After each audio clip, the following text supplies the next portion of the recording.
I think I know what happened. If I open the computer, almost like a share the players' names, almost like flashed and dashing in. So really a lot of Oh.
Up as much room. I'm just trying to think.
just afraid if I leave them big like this, that they're going to take up too much real estate, but we can put them like that for now, and then... The other only shows up when you get it for 2 seconds. True. We'll get my stuff for the night, and if we need to edit it, we can edit it later.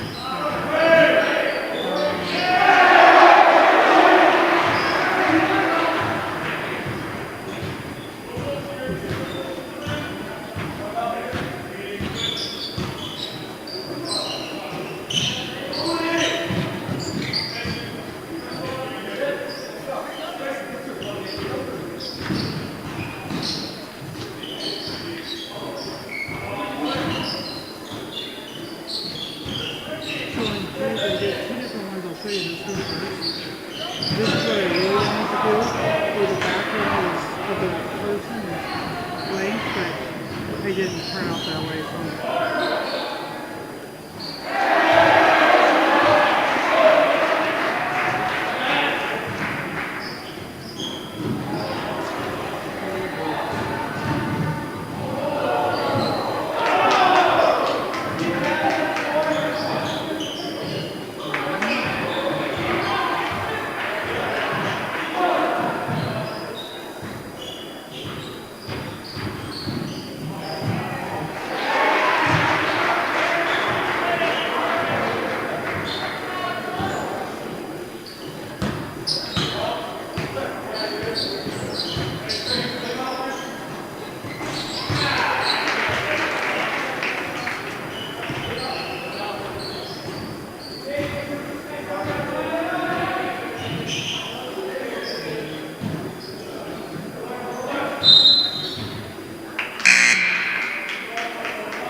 Stay that big.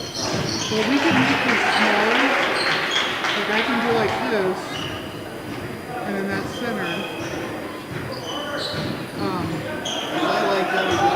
Also, he's one to shoot a free throw. You can still see the action with the little graphic and you put back.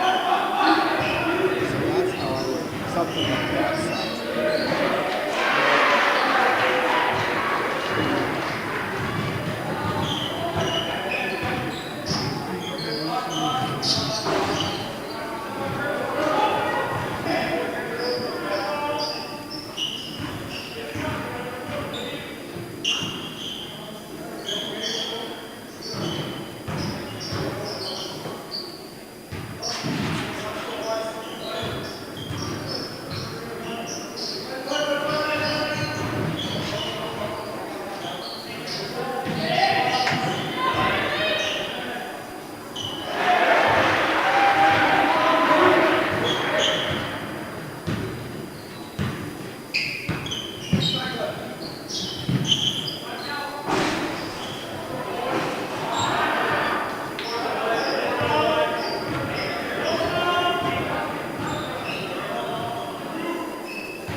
put Bradley in here because I don't have anything for him yet. I'm not gonna have Bradley in here because I don't have anything for Well, he him. doesn't pay for us. I know. Yeah, that's what we do. The only that really sticks out out is Eddie Meyer. On top of it. He's strong kid.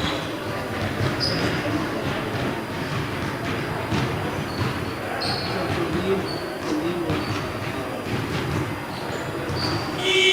I wanted to use this player, I'll show up to get rid of it because You can just hit clear layer and then just do your live. So you'll click on it and then you'll just go live with this arrow. And then when you're done, you'll hit clear layer and then you just go back to the live button here and the go button. I guess is what it's called. We get the OSP down here real quick. Breathe.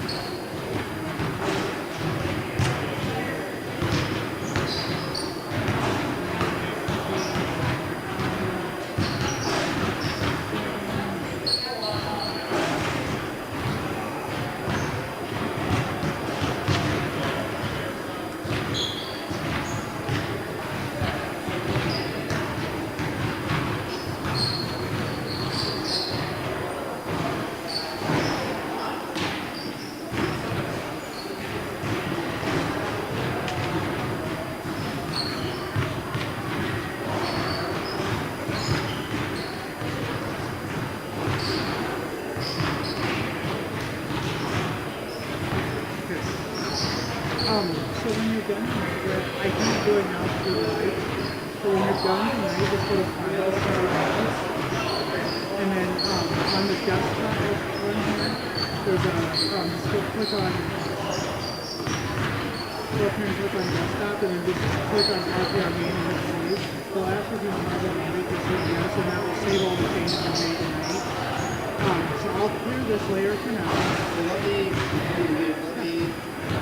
either watch you do or do it yourself in the pad or play it. Doesn't matter if I do it now. Yeah. I mean, I can do it.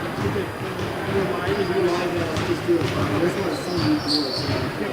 So you just click that, hit that, and then so that one will go. We'll wait a few minutes, few seconds here, and we'll go.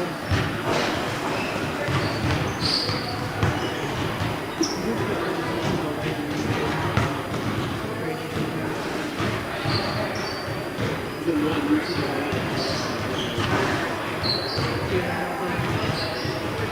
That there and the score up there. So that's what happens. So we see So you go clear layer. Yep.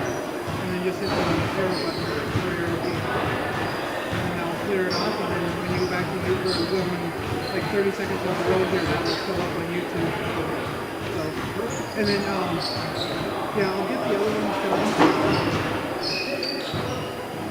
And then once those are done, then I think we should all be ready. And then I'll come up with I'll talk to Captain Monday and Tuesday. That's such a cool gift to have. exactly. Yeah. All right.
Mic check 1 2 3 1 2.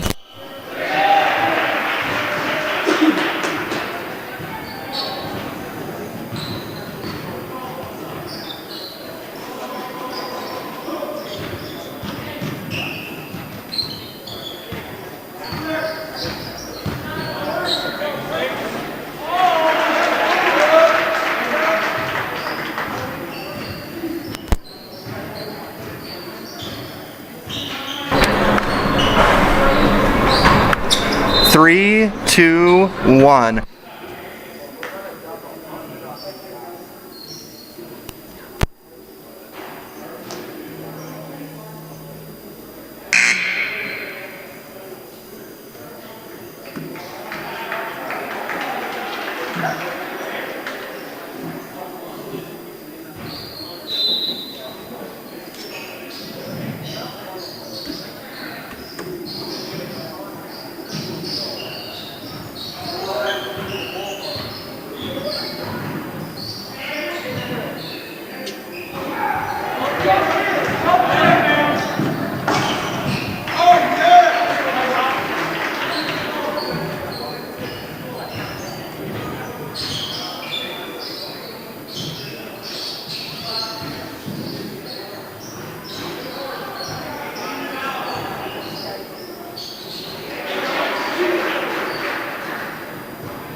so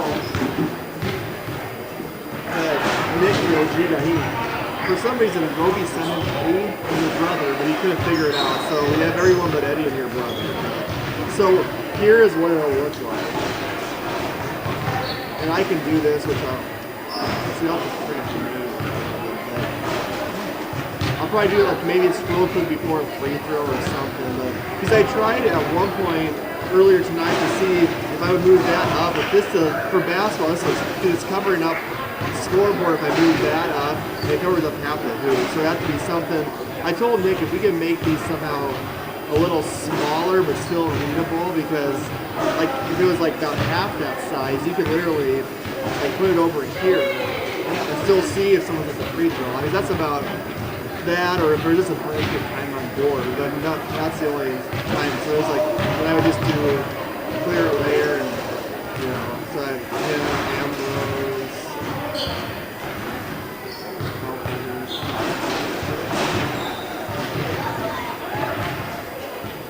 Roby was not happy with this guy who was supposed to do that. Send him these pictures. All these times it's like, okay, can you send them to me, Joe?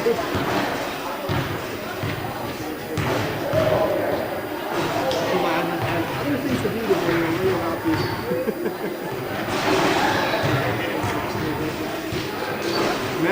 Matt Ingles is about 10 years old.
Mic check, mic check, mic check. 1 2 1 2. Good evening, folks. We're at O'Gorman High School, about ready to go on the air shortly. 1 2 1 2. Let's try the crowd mic out for you guys. There's sound. It's good. Let's try the tablet out. Ferendorf Family Chiropractic and Well. There's that. Let's try Isaac's. That works too.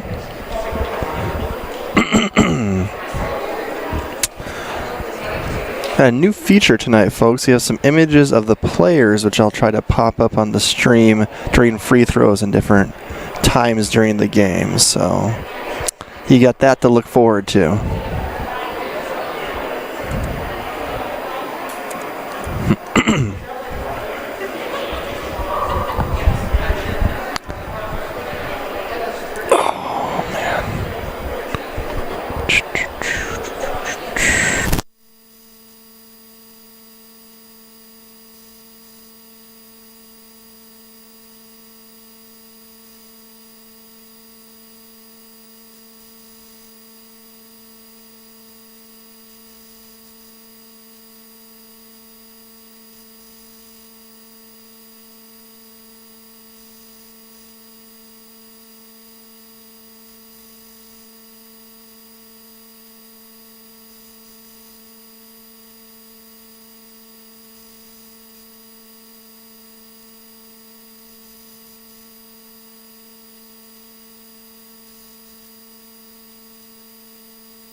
Mic check 1 2. Mic check 1 2. Knights basketball. Rick, I think the test worked. Thank you. Test 1 2. Test 1 2. All right, folks, about ready to go on the air. I'll turn you off.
You're listening to a special presentation from the Real Presence Radio Network.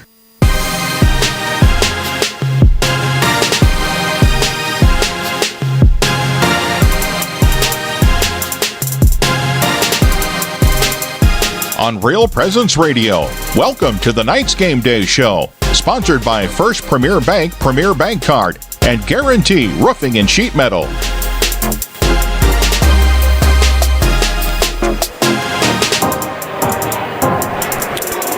And welcome everyone to Sioux Falls O'Gorman High School in Sioux Falls, South Dakota, the site of a high school boys basketball showdown tonight between the Aberdeen Central Golden Eagles and the Sioux Falls O'Gorman Knights. Hi, I'm Brett Byler with Real Presence Radio along with my broadcast partner Isaac Struck, who you'll hear from shortly. Thanks for joining us tonight. This should be a fun boys basketball matchup. We're hoping to duplicate our awesome broadcast Isaac and I had Tuesday night as the O'Gorman girls lost, unfortunately, to Brandon Valley 73-72, but it was an overtime game, a terrific, fun high school South Dakota basketball game. We'll see if that will happen tonight, as well. Let's just hope the O'Gorman is on the winning end of things. Back to tonight's game, though. Aberdeen Central boys, they come into the game with an 8-4 record on the season. They started off the year 5-0. They've kind of cooled down a little bit. They're 8th in power points right now. The O'Gorman boys are 6-6 on the season, and they're 9th in power points. So the Sodak 16 started tonight. These two teams would face off. We'd just be up in Aberdeen, not here. I'm going to bring in my broadcast partner Isaac Struck now. With the way O'Gorman has played on the road the past few weeks, with big wins over both the Rapid City schools, and they lost competitively last Saturday to Brandon Valley 60-58, and then to Harrisburg Tuesday night 56-46. Isaac, do you think the Knights are prepared for the big stretch of games ahead of them, starting this weekend with Aberdeen Central tonight and St. Tommy Moore tomorrow afternoon? Yeah, absolutely. I think that they'll be more than ready. I mean, they've had a tough stretch of games, and it only gets tougher from now on. But going on the road to Brandon is always a tough environment to play in, and then Harrisburg is the same way. And they played two competitive games back-to-back after coming off of their long weekend away road trip in Rapid City, and played two tough teams out there, including Central, who was only a couple losses heading into that game. Yeah, they were 7-2. So two competitive games out there. Talk about a tough stretch, and now an even tougher stretch that begins this weekend with the game against Aberdeen tonight, but also a really tough St. Thomas More team from Single A, who actually beat last year's O'Gorman team at the Pentagon. But I think that they're kind of peaking at the right time. They're starting to play a more cohesive basketball. Units kind of getting paired up together, good matchups, good rotations, and so on. I think it's starting to shape up to be a good finish to the season. Now, Aberdeen Central, Isaac, they bring in a potential matchup problem. They have junior guard Sam Rolfs, who was one of their two starters back from last year's team on this year's team, who's listed at 6'4". He can also create off the dribble. 6-foot guard Harrison Reedy provides a good three-point shooting threat, has 42 three-pointers on the season, as well as inside with Noah Behrens at 6'6", a center who's able to score from the inside and provide quality defense as well. With our rather undersized guards, Isaac, do you think, as well as good post play as Aberdeen, what are some matchup problems Aberdeen might have for us tonight? Yeah, it's definitely going to be a little bit tougher because when you play a team like Aberdeen, like you had mentioned with our undersized guards a little bit, with Reese and Renshaw only being about 5'7", 5'8", and 6 feet tall, maybe on a good day, it's going to be tough, especially with Rolfs. A really athletic player that can shoot well off the dribble, facilitate, and move around well. And then you got Reedy, who knocks down a lot of threes at that one position. But it's just going to be tough. And then inside, we have bigs to match their bigs. But their bigs have been efficient this year, including Noah Behrens, who's been a really good centerpiece for them down low inside. This Aberdeen team is a little scary matchup-wise, just because they can shoot the ball well from the perimeter, but they also have a good physical post presence. And one good thing for us is Reese Burkhardt, who got hurt in football season. He was a 3-year starter. This has been his senior year and did not go out for basketball after getting hurt in football. And I remember him as a freshman year, and I think it was a Sodak 16 game, or one of those games came in, and he just dominated. Anyway, Isaac, so 6 of our 8 remaining games are at home tonight, also as well as tomorrow. With that being said, O'Gorman's 2-2 this year at home. They lost 6 of their 7 games last year at home.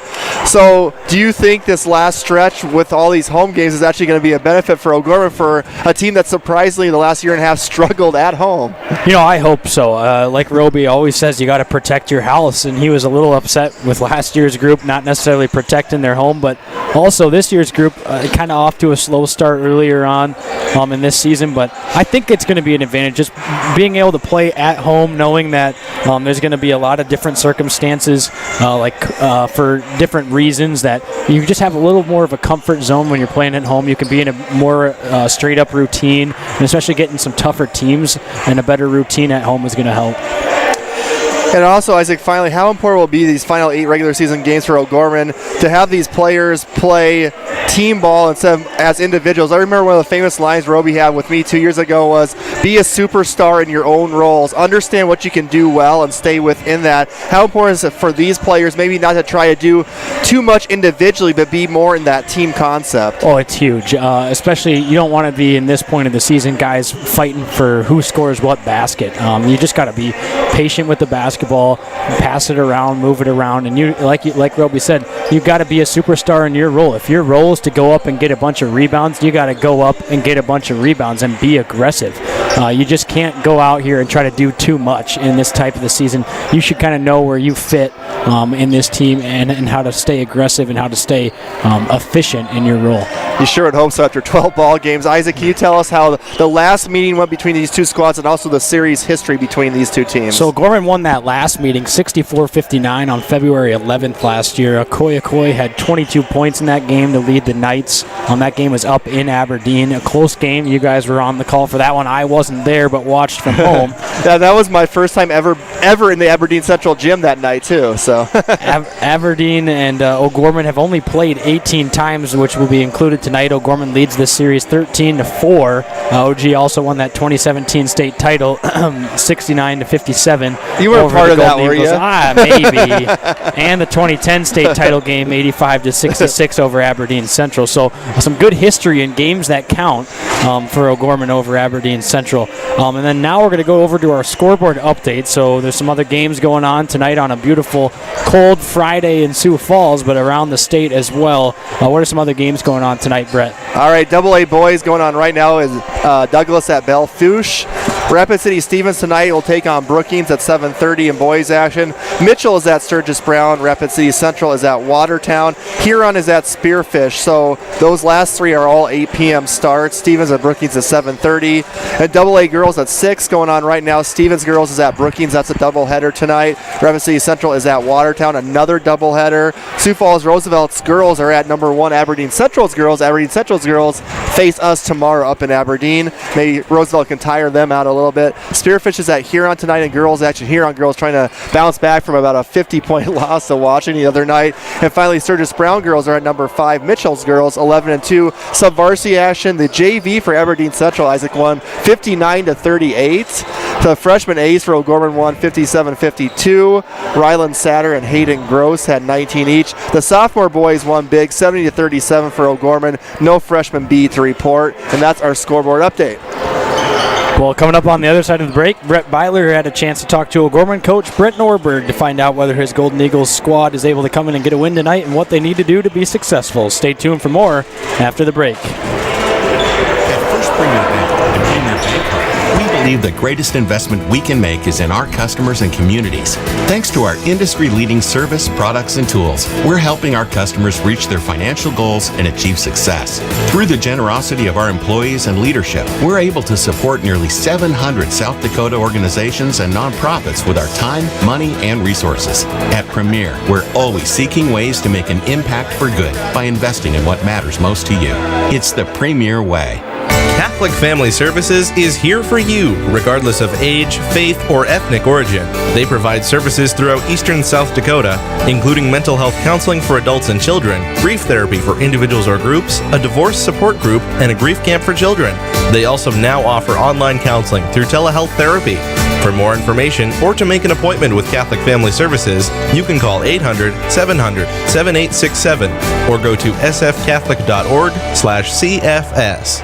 Real Presence Radio is experiencing rapid growth and has an additional opening in the Sioux Falls area for a full-time listener relations coordinator. This person will assist with spreading the word about RPR, including help with the live drives, fall banquet, major gifts, and local live shows. A qualified candidate should demonstrate excellent self-management and time management skills. If you sense a call to serve God in this capacity, please send a cover letter, your resume, and references to Brittany at realpresenceradio.com or call 877-795-0122. Welcome back to the Knights Game Day Show, brought to you by First Premier Bank Card, and Guarantee Roofing and Sheet Metal. I'm now joined by Aberdeen Central boys coach Brent Norberg. Coach, your boys are coming off a game last Friday night against Brandon Valley where you lost by 13, 57-44. What was your overall assessment of your team's play in that ball game against Brandon? Well, we had a bad stretch in the third quarter where we didn't guard. We weren't very physical. We've tried to address that this week. They're a good, physical, well-coached basketball team. We didn't play physical enough to win that game. Coach, offensively, the 44 points, what were some challenges that happened offensively for your team in that game? Well, we just couldn't handle their physicality. We couldn't get to the rim. We just let their physicalness stop us from trying to be aggressive. Turned it over way too much. Didn't shoot it well, but a lot of it's because we didn't get great shots because we didn't attack the rim. We let them push us out, and they totally dictated. Halftime, it was a good game. They totally dictated the third quarter, and that was it. Coach, no seniors on this year's roster. You have a lot of juniors and sophomores. Who are some players that stepped up in leadership roles for you this year? Well, we had some guys that are juniors, but they played a lot as sophomores. We had two starters back that started as sophomores, so we have little in Alef Gogley and Sam Rolfs. Noah Barons played a bunch last year. Harrison Reedy played a bunch last year, but it's kind of been a collective group. We're playing about 8 guys right now, and they all have their roles, and they do a good job. And it's unfortunate. You always want to have some seniors, but it is kind of nice to have a close group, all the same grade. They get along pretty well, so they hold each other accountable, and we have a chance to improve every day, and that's kind of what we're trying to do.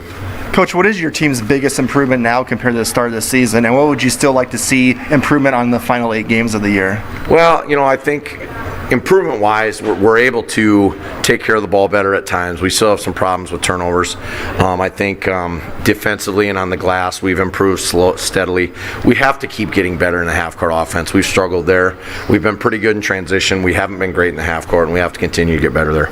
Now tonight, Coach, you take on Sioux Falls O'Gorman. What do you see as the biggest challenges that O'Gorman will present to your team tonight? Physicality. I mean, the size inside, the physicality, and they've got good shooters everywhere.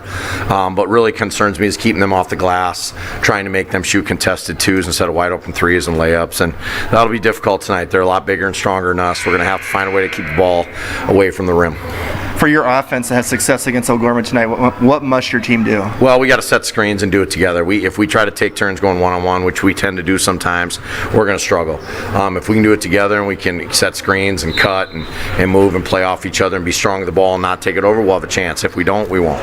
Thank you so much, Coach. Good luck tonight. You got it. Thank you. And that was Brent Norberg, Aberdeen Central's boys coach. Thanks to Coach Norberg for his time. After the break, you're going to hear from his counterpart, Derek Roby, and that interview is next on the Knights Game Day Show. Hello, this is Mark Konzemius, president of the Catholic Community Foundation for Eastern South Dakota. Preparing for the end of life can be overwhelming, even scary. Yet as disciples of Christ, we live in great hope and the reality of God's promise that death is not the end, but a new beginning. The end-of-life planning workbook for Catholics is now available. I encourage you to reach out to one of our Catholic Community Foundation offices or ccfesd.org. May God bless each of us on our journey to heaven. At Guarantee Roofing and Sheet Metal, we are guided by one simple principle. We do what we say we're going to do. We believe in ensuring our customers are happy with the work we deliver. Guarantee Roofing and Sheet Metal was established in Sioux Falls in 1981 and has been involved with installing more than 100 million square feet of commercial roofing across the Midwest. They have worked on businesses including schools, universities, hospitals, churches, and factories. For more information, you can call 605-331-5121 or online at guaranteeroofingsd.com. Welcome back to the Knights Game Day Show, brought to you by First Premier Bank Card, and Guarantee Roofing and Sheet Metal. I'm now joined by O'Gorman boys coach Derek Roby. Coach, we played at Harrisburg, the number 4 ranked team, on Tuesday night, falling 56-46 in that ball game. Just talk about your overall assessment, Coach, of your team's play in that game at Harrisburg. Well, I tell you, I thought we didn't play bad. We competed really well, I thought. Our guys didn't back down. It was a really, really physical game for those people that weren't there. It was the most physical game of the year so far. It seemed like a playoff game, Both teams were just pushing and shoving, and, you couldn't hardly breathe down low. So I think Harrisburg's game plan, to be quite honest, was to compensate maybe for an inside game, and they came at us really, really physical, and I thought our guys competed well. well. Nothing was negative in that regard. Shooting the free throws because of the physicalness of the game, we didn't shoot very well. Harrisburg did. And Harrisburg played pretty well, I thought. Again, very well coached. The difference of the game was they made their free throws and we missed ours, is what it amounts to. Coach, 46 points in that ball game. Talk about your offense against Harrisburg Tuesday night. It certainly wasn't the most points we've ever scored. And like I just talked about, we did, missed, 10 or 12 free throws. Some of those were front ends. That itself tells you right there that we just didn't shoot the ball very well. And some of that's mental toughness. Some of our perimeter game,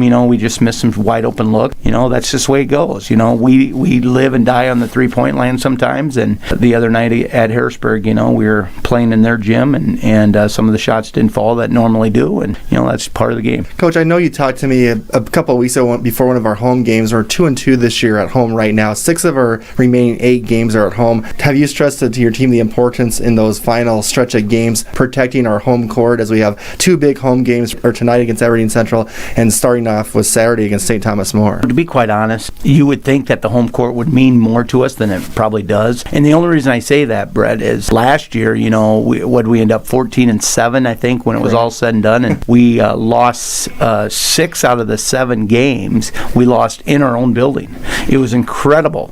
This year again we already dropped a couple. So, does the home court really matter? I don't know. Sometimes I think we play better on the road. So we'd like to be at home, but there's no guarantee that is to your advantage. Now, Coach, we have Aberdeen Central tonight. They're 8-4 on this season. Talk about some challenges Coach Norberg's team will present to your team tonight. Aberdeen's a lot like Mitchell, in my opinion, in the sense of not their physical makeup of their team, because Mitchell has the 2 big. Their confidence level, them getting it going. Aberdeen doesn't have a senior on the roster, so they're playing all these young guys, and they started the year and they started winning with the young guys. So now they're confident as heck. They're a good basketball team. They're around the perimeter offense, very much outside game. So we have to take advantage of the post a little bit. But there again, we have to do a better job around the perimeter as well. And finally, just one or two big keys for us tonight to get a win against Aberdeen Central. Obviously, shoot the basketball. It seems like it's been a roller coaster all year. Some days we shoot it, and some days we don't shoot it very well. First and foremost, you hope to shoot the basketball, and our bigs have been just playing outstanding and just playing with intensity and the physicalness that comes with the game. We can't get into foul trouble like we did the other night at Harrisburg. So we'd like to be able to control the paint a little bit, but you know what? We're getting also to the point of the year where our guys have to continue to play unselfish. Sometimes I think, to be quite honest, there's a tendency for some of our guys to think that they need to have minutes of a game or that they need to have the shot. If we have that type of personality on our team, it's going to be tough. That's the scary part for me right now, is I think some of our guys think, that, hey, they need to be on the floor and or that they need to take the shot. We just have to overcome that. Thank you so much, Coach. Good luck tonight. Thank you much. We'd like to thank Coach Roby, as always, for his time with us. All right, thanks, Isaac. Tonight's pregame coaches show for Sioux Falls O'Gorman has been brought to you by Canfield Business Interiors. Canfield Business Interiors provides products and design for your workplace. For more information, you can find us online at canfieldco.com. Canfield, making space better. What's some keys to victory for O'Gorman boys today against Aberdeen, Isaac? Well, we first got to shoot the ball well and shoot it with confidence. We need to step up and knock down those outside shots when we are given the opportunity. All right, take advantage of our depth. Aberdeen really, from looking at their stats, only play about 6 or 7 kids. We can go 9 or 10 deep, so take advantage of the depth tonight will be a key. Also tonight, we got to get off to a good start, early momentum, and get our crowd into the game. It's a home game. We're going to have a bunch of these rattling off here. We need to make sure we take advantage of our crowd.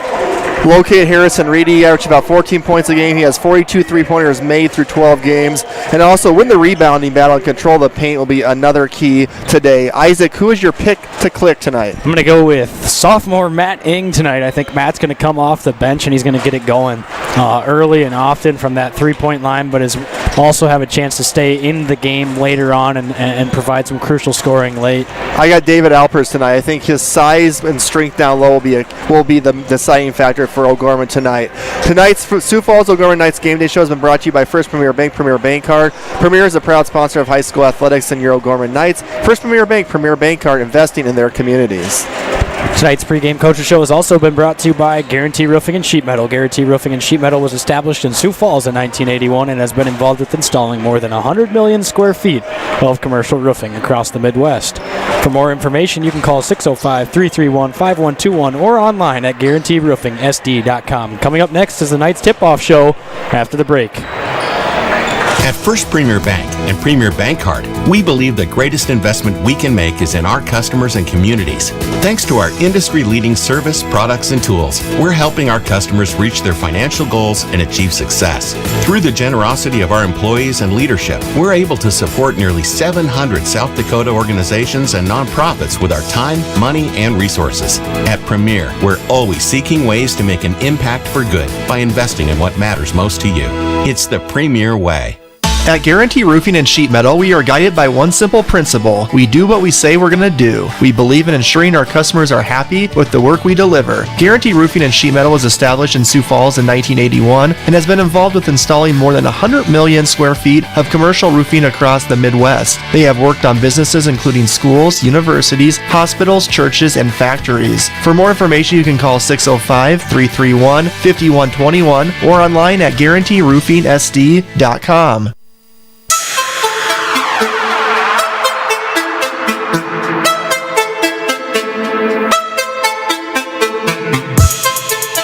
On the Real Presence Radio Network, O'Gorman Knights Basketball is on the air.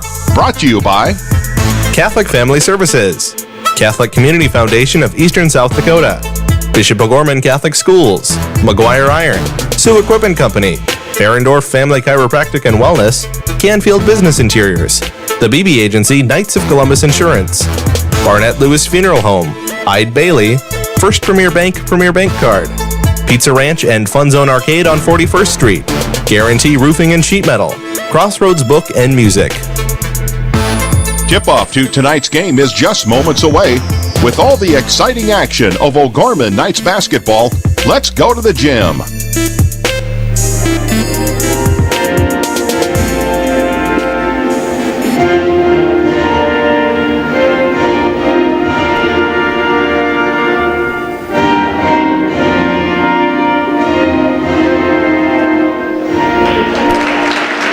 All right, that was a national anthem, and now it's time to start the game off with a prayer. Father?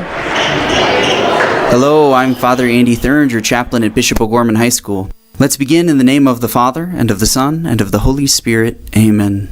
Heavenly Father, we thank you for the gift of life and the gift of this day. We praise you for the gifts and talents of all our student athletes. May their efforts praise and glorify you, and may they strive to live every day as saints, to run the race of life well, that they may win the imperishable crown of glory in heaven. In the name of the Father, and of the Son, and of the Holy Spirit. Amen. All right, thanks, Father. Here's the boys' starters recorded by themselves.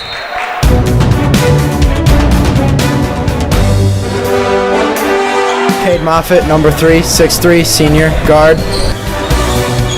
Reese Arbias, number 15, 5'10", senior, guard. David Opers, number 34, 6'6", junior, center. Ben Renshaw, number 4, 5'11", senior, guard. Eddie Myler, number 44, 6'6", senior, forward, center. And with a play-by-play, here is Isaac Struck. Aberdeen won the tip-off, and Harrison Reedy's three-pointer was no good, then bounced off the hands of an Eagle and out of bounds. And then Renshaw launches that thing straight out of bounds. So a shot and a turnover. Just a bit outside. Opening 30 seconds. That was way outside. Aberdeen in the road blue jerseys with yellow stripe and some black trim around the yellow numbers. O'Gorman wearing their home whites with the blue numbers and gold trim. That's going to be Rolfs moving around. Pull-up jumper from the elbow. Too strong, no good. Rebound goes to Alpers. And now Arbogast has it down the right wing. Arbogast off the dribble, looking inside. Tosses it over to Alpers. Alpers looks inside at Eddie, then throws that pass away. So 2 straight turnovers for the Knights. Off to a slow start. Yeah, you can just see the height advantage, too, with Rolfs at 6'4". We mentioned the pregame show, Isaac, going against 5'11" Renshaw. I mean, he can just jump over him anytime he wants for a jump shot. Over on the right wing, that's going to be Hayes. Up top to Reedy is good. Harrison Reedy on the board. And he's like their only really big three-point threat, too. He has 42 made threes. The next highest team, he has 10, so you got to find him. Reedy likes to launch him out from outside. Arbogast standstill three from the wing. That one hits nothing, no good. Not a great start for O'Gorman. 2 turnovers and an air ball 3. Rolfs off the dribble over to Barons. That shot no good, too strong. Now Moffitt behind the back dribble will slow things down. Walks it across the half-court line. Uses a screen from Alpers, pulls it back out and drives inside to the lane, kicks it out to Arbogast. He goes off the dribble, finds his way into the lane over to Myler. Myler, spin move, left block, up and under, and good. Nice up and under move there by Myler to create some space to get that shot to fall. 3-2. Golden Eagles on top of the Knights here 2 minutes into the ballgame. Vogley on the baseline, tosses it up top to Hayes. Over to Rolfs. That shot is good. Pull-up jumper from Sam Rolfs is good. Yeah, Rolfs and Vogley both started for the Central last season, so 2 experienced starters back. Nice pass. Eddie had it inside. Now into the hands of Alpers. He goes up off the window, but was fouled on the ground before he went up. Reedy, his older brother played for Aberdeen, Ron Colley. He was the Reedy that was always lighting it up from deep, the left-hander. He plays at Northern State now, so a basketball family for sure. Moffitt traveled on that shot attempt, so a 3rd turnover in the first quarter so far for the Knights. It's 5-2, Golden Eagles on top. A sub has come into the game. It's Spencer Barr, as well as Brady Rohrbach.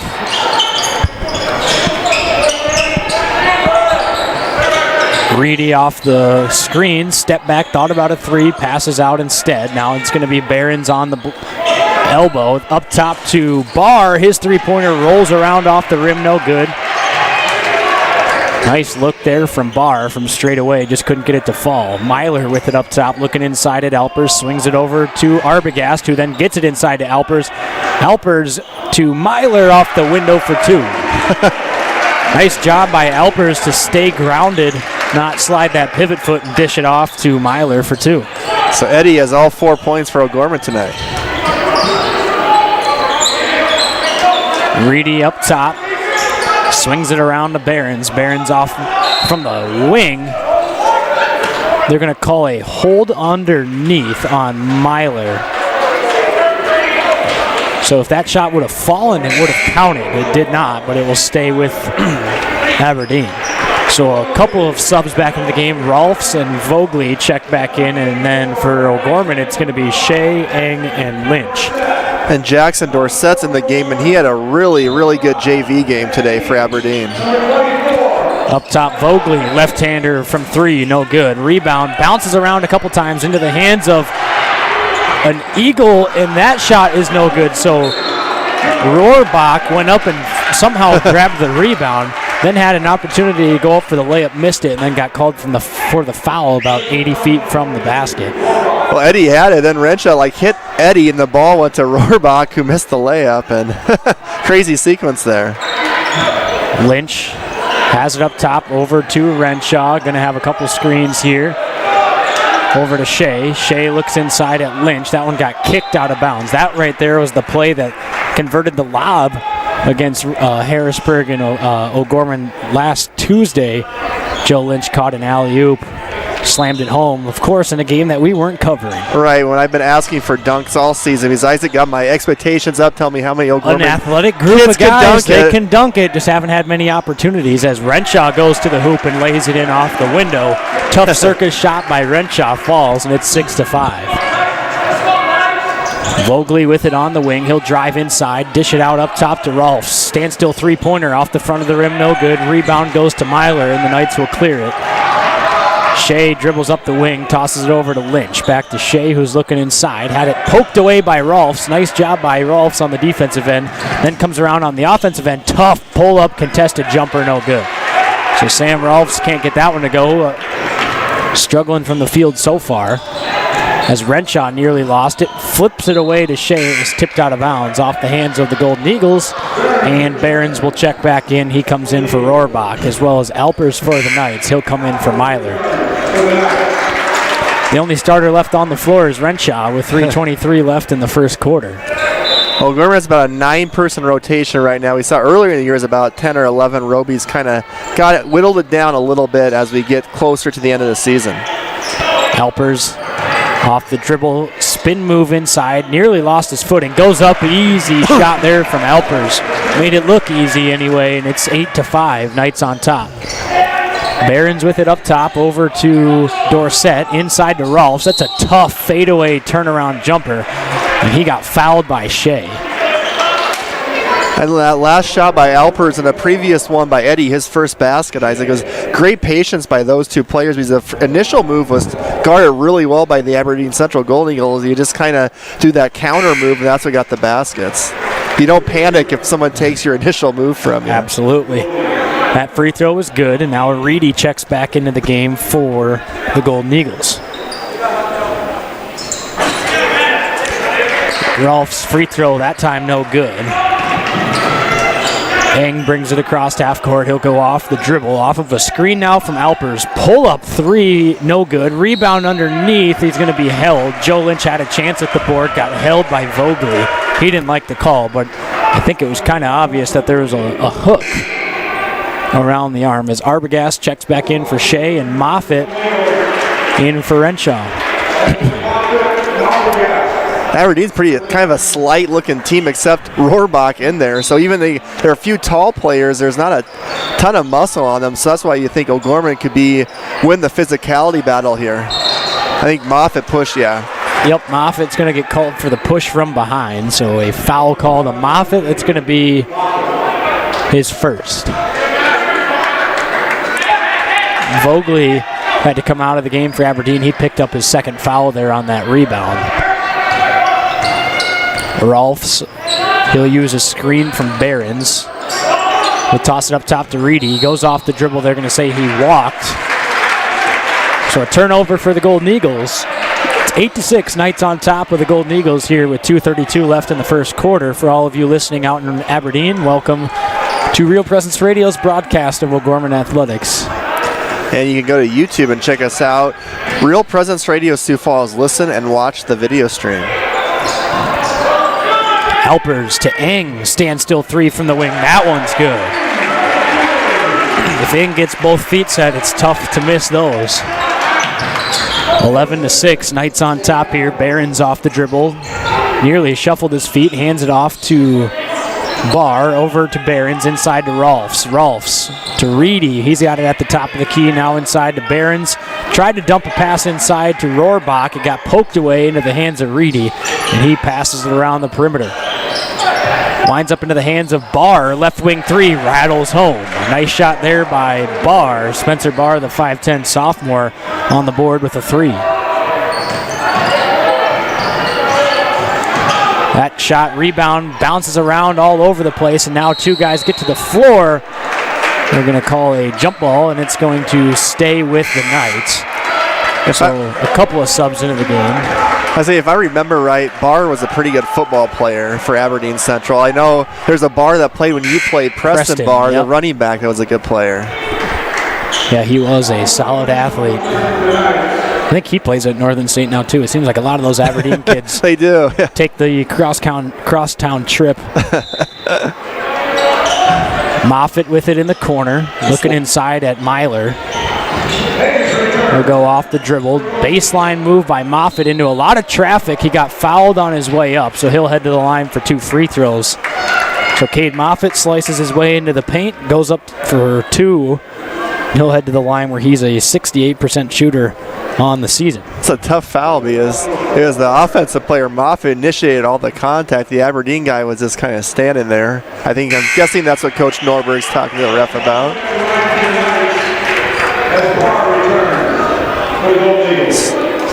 So Barr is in, Dorsett is out.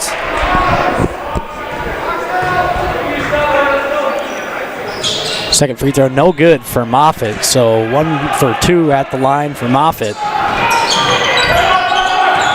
Barr with it over now to Reedy. Reedy's got it on the deep right wing in front of the student section from O'Gorman. Rohrbach on the right wing, dumps it inside to Behrens. It went off of Alper's hands and out of bounds. At Aberdeen, they haven't played a game since last Friday night, their 13-point loss to Brandon Valley, so they've had a week to prepare for this one. Barr inbounds it, had a tough time getting it in, finally gets it into Hayes. And now Reedy trying to dump it inside to Rohrbach, who gets good positioning up off the window, good for two. Nice job by Rohrbach. As Brady Rohrbach gets off the glass, got some nice positioning inside on Myler and kind of backed him down in the paint. Arbogast hands off to Renshaw, who comes off of the dribble. Fadeaway three, no good. Rebound by Alpers. Tosses it out to Myler. It was poked away and out of bounds. It will stay with the Knights. Boy, Alpers, he's skied for that rebound. He is way up there. It helps your 6'6", but boy, Dave got up there on that one.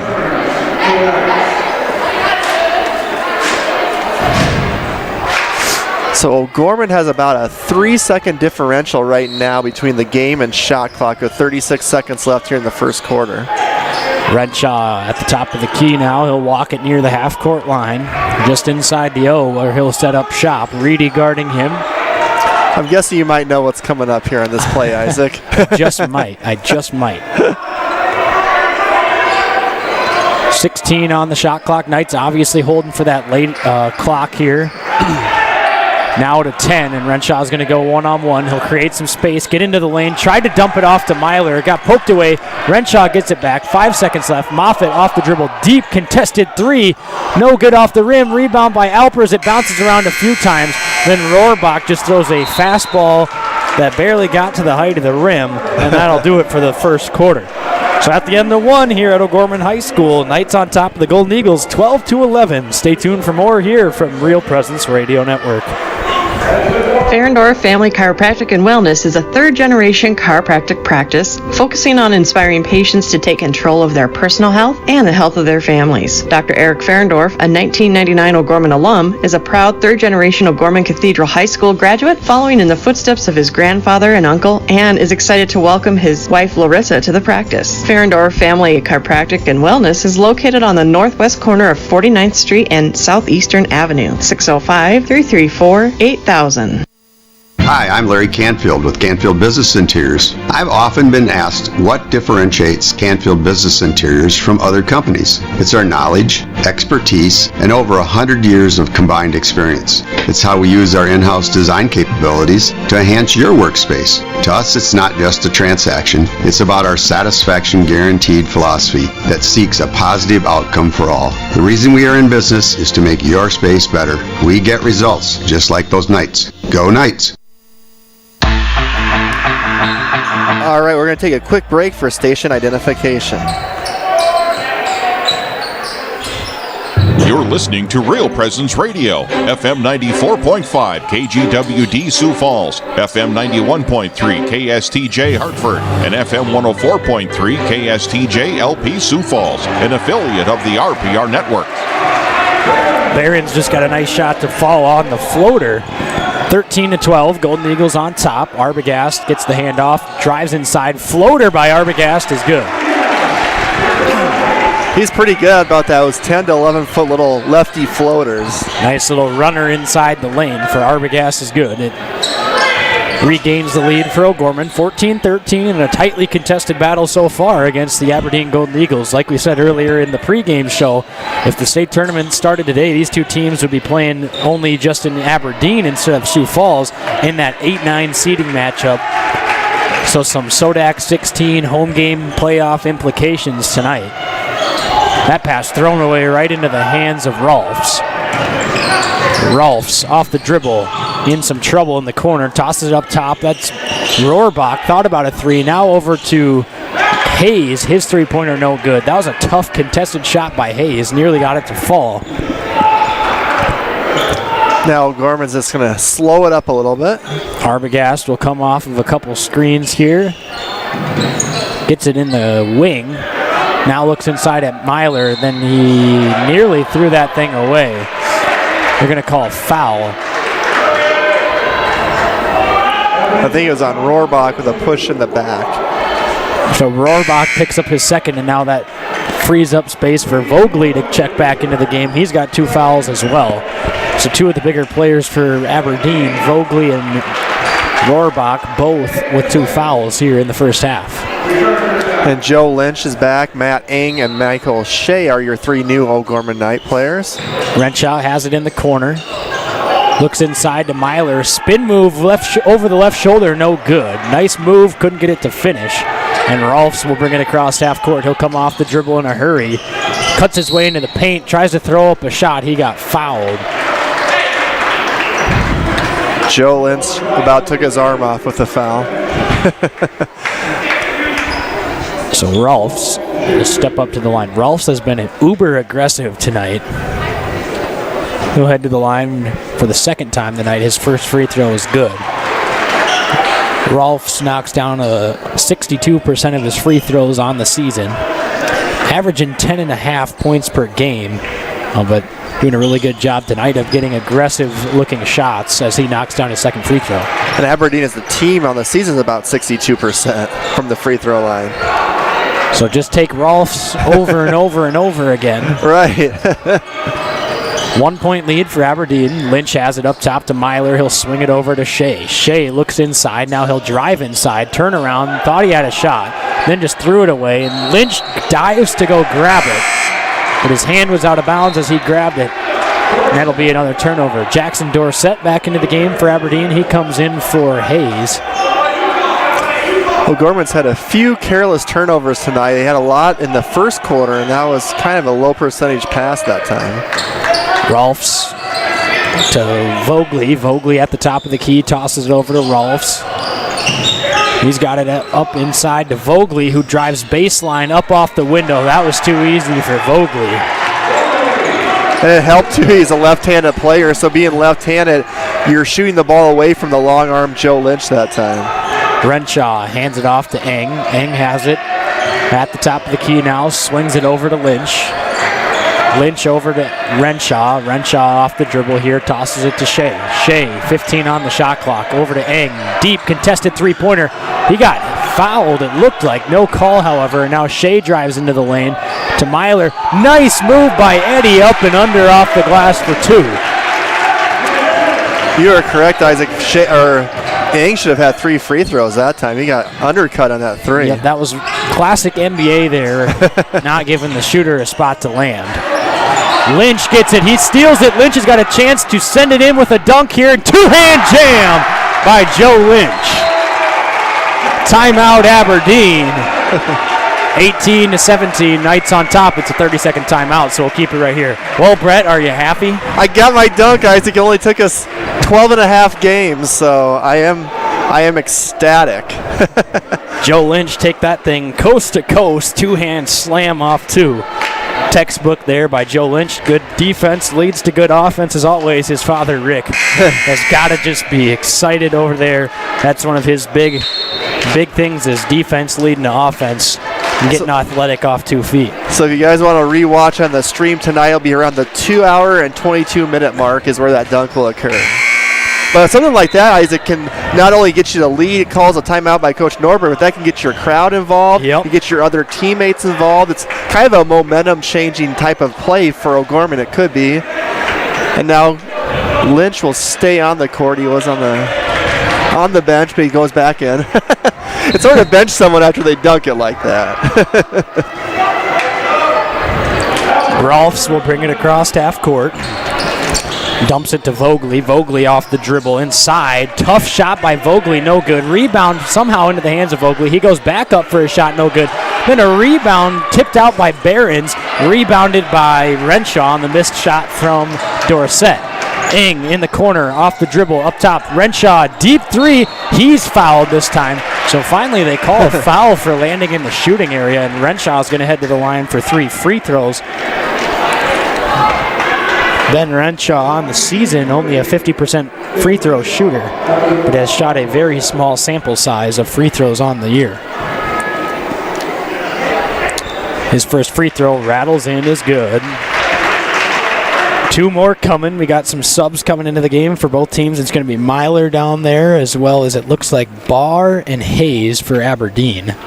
Renshaw's second free throw is good. Bottom of the net for both of those, and those subs will come into the game. Rolfs and Dorset exit, and Lynch comes out as well.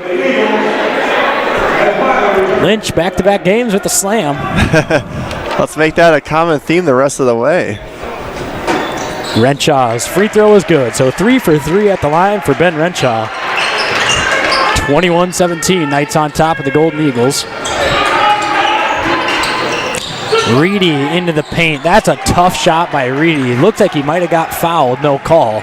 Renshaw off the dribble now. On the right wing, cuts his way into the paint, finds Michael Shea, steps into a three-pointer, too strong, no good. Rebound goes to Alpers, flips it out to Eng. Quick fire 3, bottom of the well. Matt Eng, 24-17, Knights on top.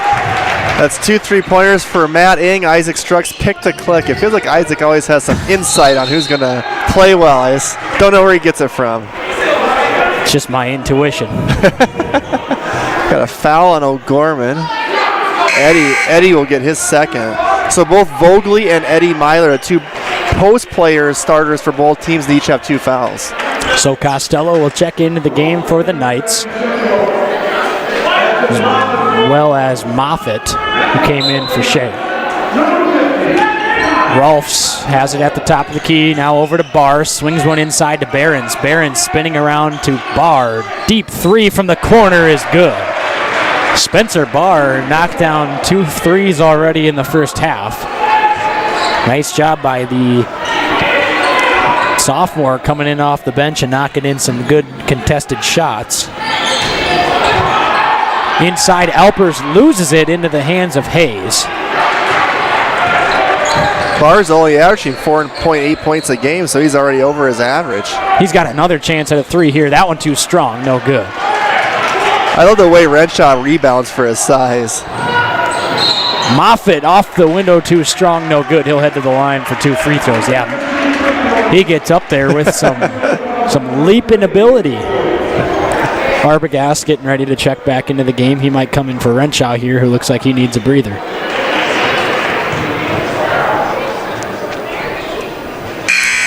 Moffitt drains the first free throw.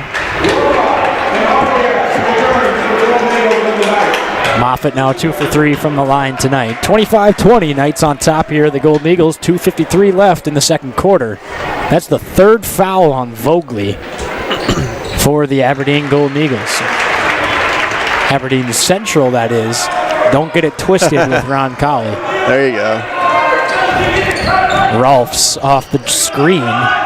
Pull up 3-pointer, top of the key. Too strong, no good. Rebound into the hands of Alpers. It's a 6-point lead for the Knights. A chance to take an even bigger lead now and get some more momentum on their side. Arbogast into the paint. Thought about a turnaround jumper. Kicks it off to Costello, who swings it over to Moffitt. Moffitt had it poked out of his hands out of bounds by Barr. What's the Roby old saying? Final 4 minutes of the second quarter, first 4 minutes of the third quarter? Huge. Arbogast will get ready to inbound the ball. Might see a triple screen here for Eng. Oh, slip cut there by Moffitt off the window. Too strong, no good. Nice job by Moffitt getting in the paint. Just couldn't get the shot to finish. Rolfs off the dribble. Shot short, no good. And Rolfs struggling a little bit from the field. Arbogast inside, had nowhere to go with it and throws it away.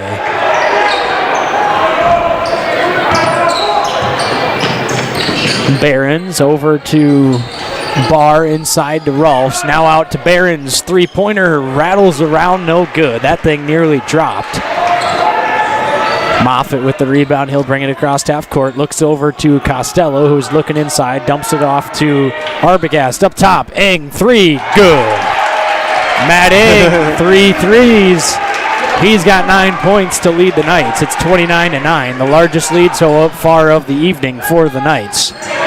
Looking like Stephen Curry out there drilling those threes. Aberdeen needs a bucket here. Behrens. There's going to be a foul called underneath, I believe. I think it's going to go to Alpers.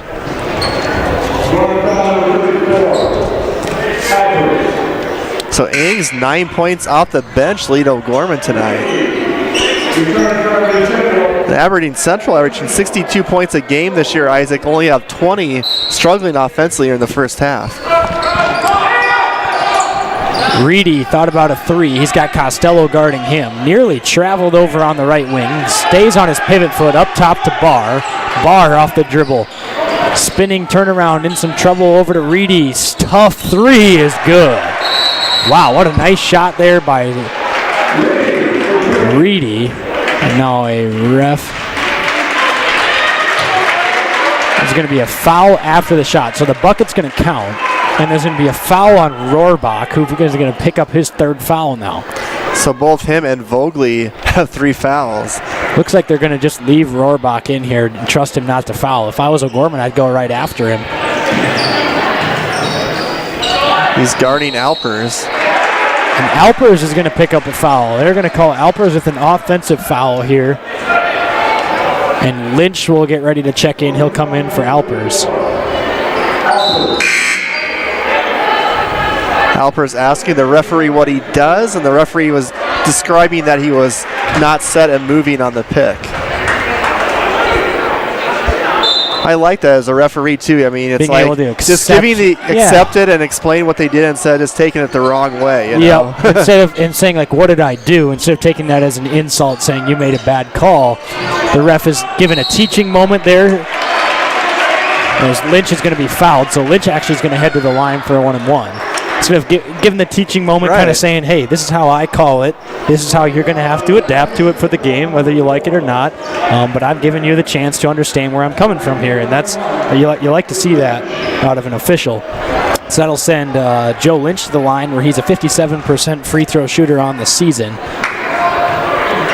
Got a chance to extend the lead here. That free throw too strong, no good. Rebound goes to Behrens, now to Barr. He'll bring it across the half-court line, back up to Behrens, and they'll work it around. Behrens off the dribble, cuts his way into the paint, had it poked away by Lynch. Nice job by Lynch on the defensive end, frees up the basketball, and now the Knights will have a chance for the last shot of the half. I was just going to say Aberdeen had a chance for a 2-for-1 there, only they turned it over.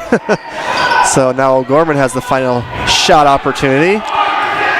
Ing hands off to Renshaw. 15 on the clock now. Renshaw has it, getting hounded at the top by Hayes. Reedy guarding Moffitt. Over to Lynch. Renshaw. 8 seconds on the clock. Ing, top of the key. 3 is good! Matt Ing, his 4th 3 of the first half. And that pass tipped out of bounds.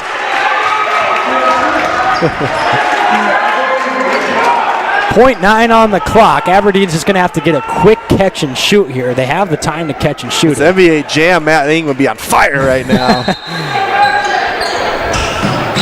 Behrens inbounds it. Rohrbach at the buzzer. No good. That thing hit the top of the backboard, and that'll do it for the first half. The O'Gorman Knights on top of the Aberdeen Central Golden Eagles, 32-23. Stay tuned for the halftime show here on Real Presence Radio Network after the break. Pre-planning a funeral is a wonderful gift for families. I'm David Lewis of Barnett Lewis Funeral Home, a family-owned and operated service to the community. Our goal is to make arrangements with families comfortable when they decide what their wishes are for funeral services. I will listen to all needs and offer choices for funeral arrangements and make sure all questions are answered. Barnett Lewis Funeral Home can be contacted at 336-0707 or by going to barnettlewis.com.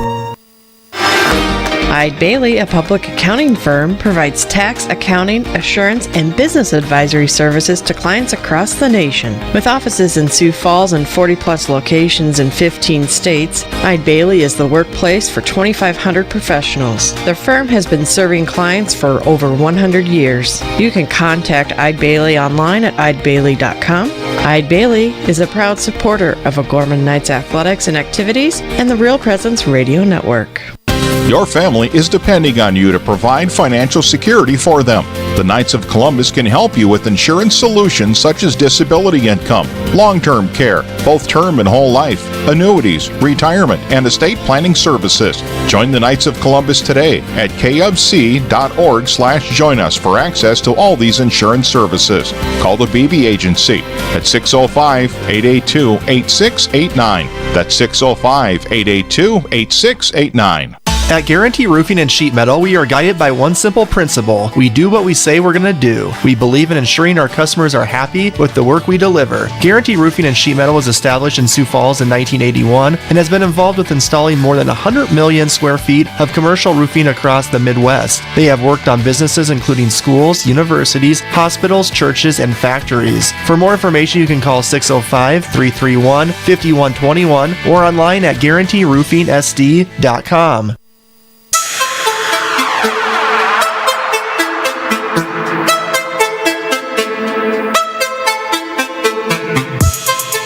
From the Real Presence Radio Network, welcome to the O'Gorman Knights Halftime Show, brought to you by your Knights of Columbus field agents for the Sioux Falls area, Jeff Gillen, Carl Libby, David Cook, and Phil Carlson. Welcome back to O'Gorman High School, where the Knights lead the Golden Eagles 32-23 at the end of the first half. Story of this game so far has been tremendous three-point shooting from Matt Eng, the sophomore, with 12 points off the bench on 4 of 6 shooting from 3, including 4 straight triples and a buzzer-beating 3 at the end of the half to extend the lead to 9. That's kind of a dagger shot too, Isaac. You know, he's made a few of those too, where they had great defense that last possession, and then all of a sudden at the very end of the shot clock, Matt got open. I was a couple of back picks or whatnot, and he just fired with 4 seconds left and just drilled it. Aberdeen, the series before, turned it over. So, you know, I think besides Matt Ing, I think the other story of the game is Aberdeen's offense is having a lot of trouble getting anything going, whether it's from the outside. They did a good job sticking on Reedy tonight. He hasn't had many looks at the basket, and Rolfs has had a lot of shots, but not a lot of success. Exactly, and even when Reedy's only make of the night, he's got 2, but one of his only makes from the night was a deep contested fadeaway 3 where he barely had the ball in his hands before he launched that thing, and he still got it to go. So Reedy, a good shooter. The Knights doing a good job of keeping him on the low so far, but like you had mentioned as well, Sam Rolfs doing a good job of getting good shots, just not getting many of them to fall. And usually Rolfs is a good shooter on the season, averaging about 10.5 a game on 53% from the field, but tonight he's made a lot more, or he's missed a lot more than he's made, and that's kind of been what's been causing the struggles so far for Aberdeen. Well, Coach Norberg said in the pregame interview is how Brandon Valley, Isaac, last Friday was a lot more physical than Aberdeen Central was.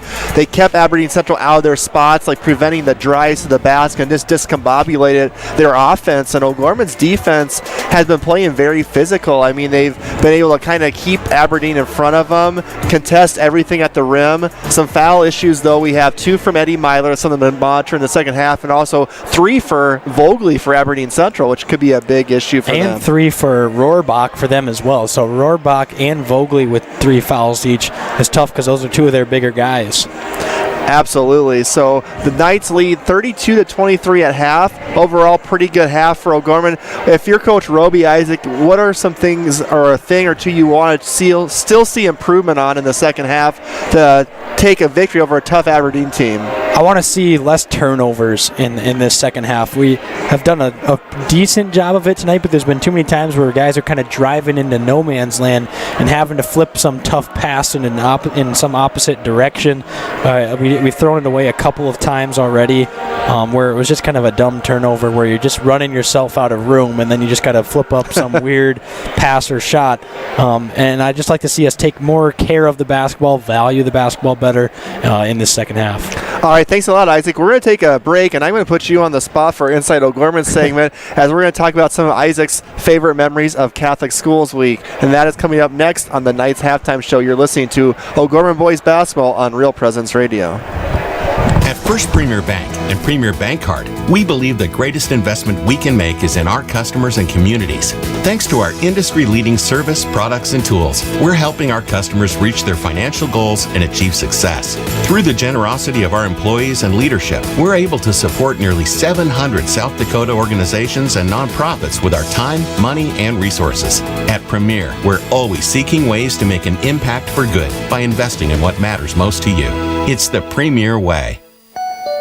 At McGuire Iron, we protect and store quality water for people and communities across the country. We are family owned and operated and have been building and maintaining America's water tower infrastructure for over 100 years. We pride ourselves on using faith principles in our business practices every day. This deep faith in the church is why we support the Bishop O'Gorman Catholic School System. From all of us at McGuire Iron and the Jones family, we wish all O'Gorman students and student athletes good luck this year. All right, this has been the moment I've been waiting for the last about hour of actual broadcast time for Isaac Struck to tell us some of his favorite Catholic Schools Week memories. Isaac, you're on the spot. Where do I even begin? Catholic Schools Week is just such an exciting week at all Catholic schools, all the way up through elementary, through high school. But I think some of my favorite memories come with that last Thursday / Friday of Catholic Schools Week.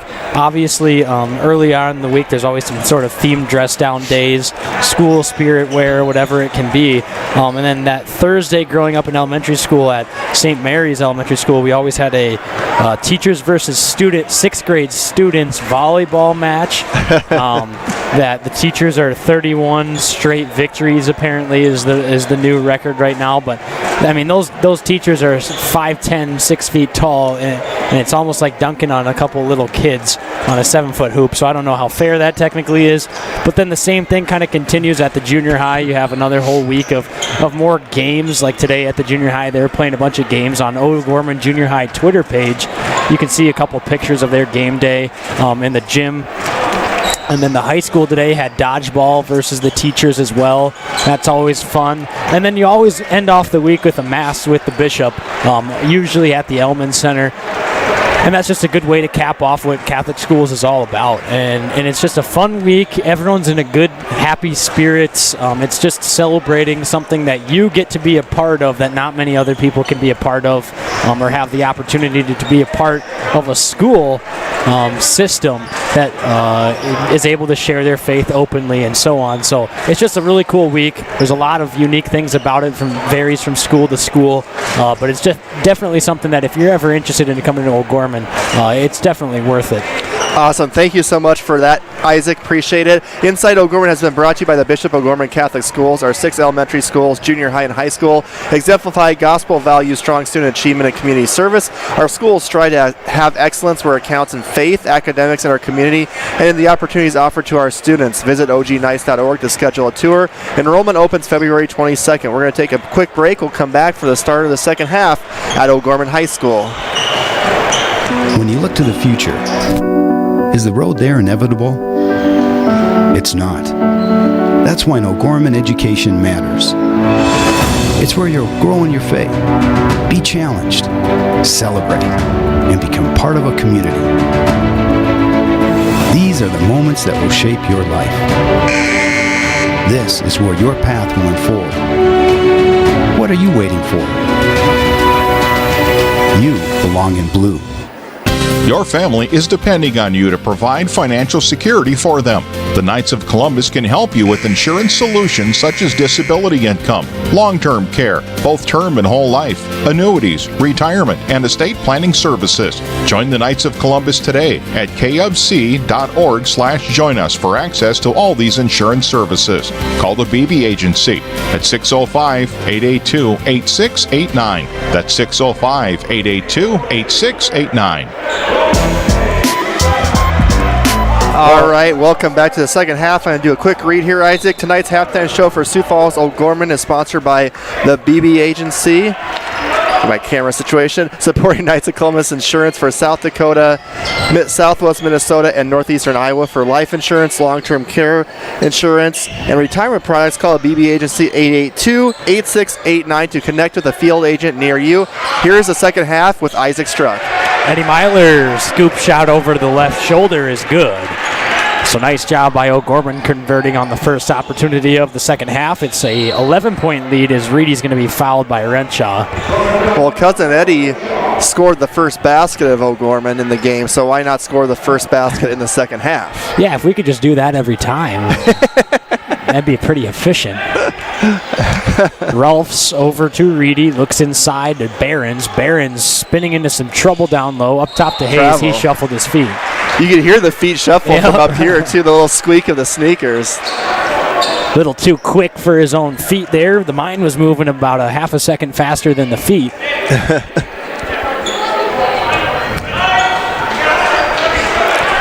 O'Gorman in the home white uniforms, while Aberdeen Central in the blue tops with yellow trim. Like those Aberdeen Central jerseys. They got some good jerseys. I think they do have a yellow. I know that. As Myler off the window for an and one. I think that might be their home.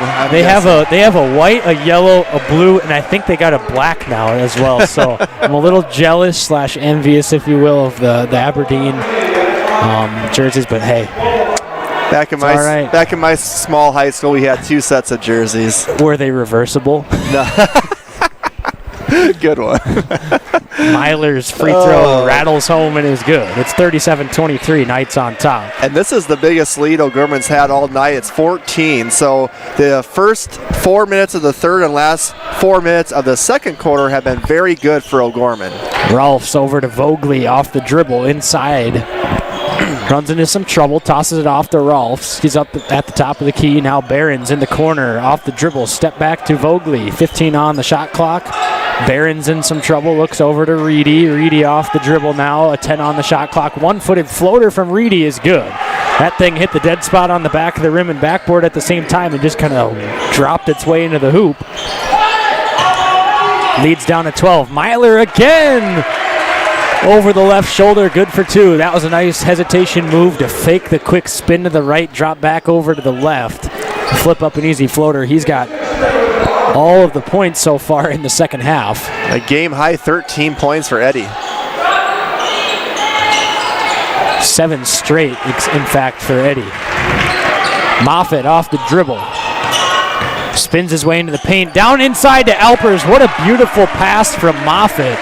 Down low to Alpers off the bounce. And this thing is starting to get out of hand, and Aberdeen's going to take a timeout.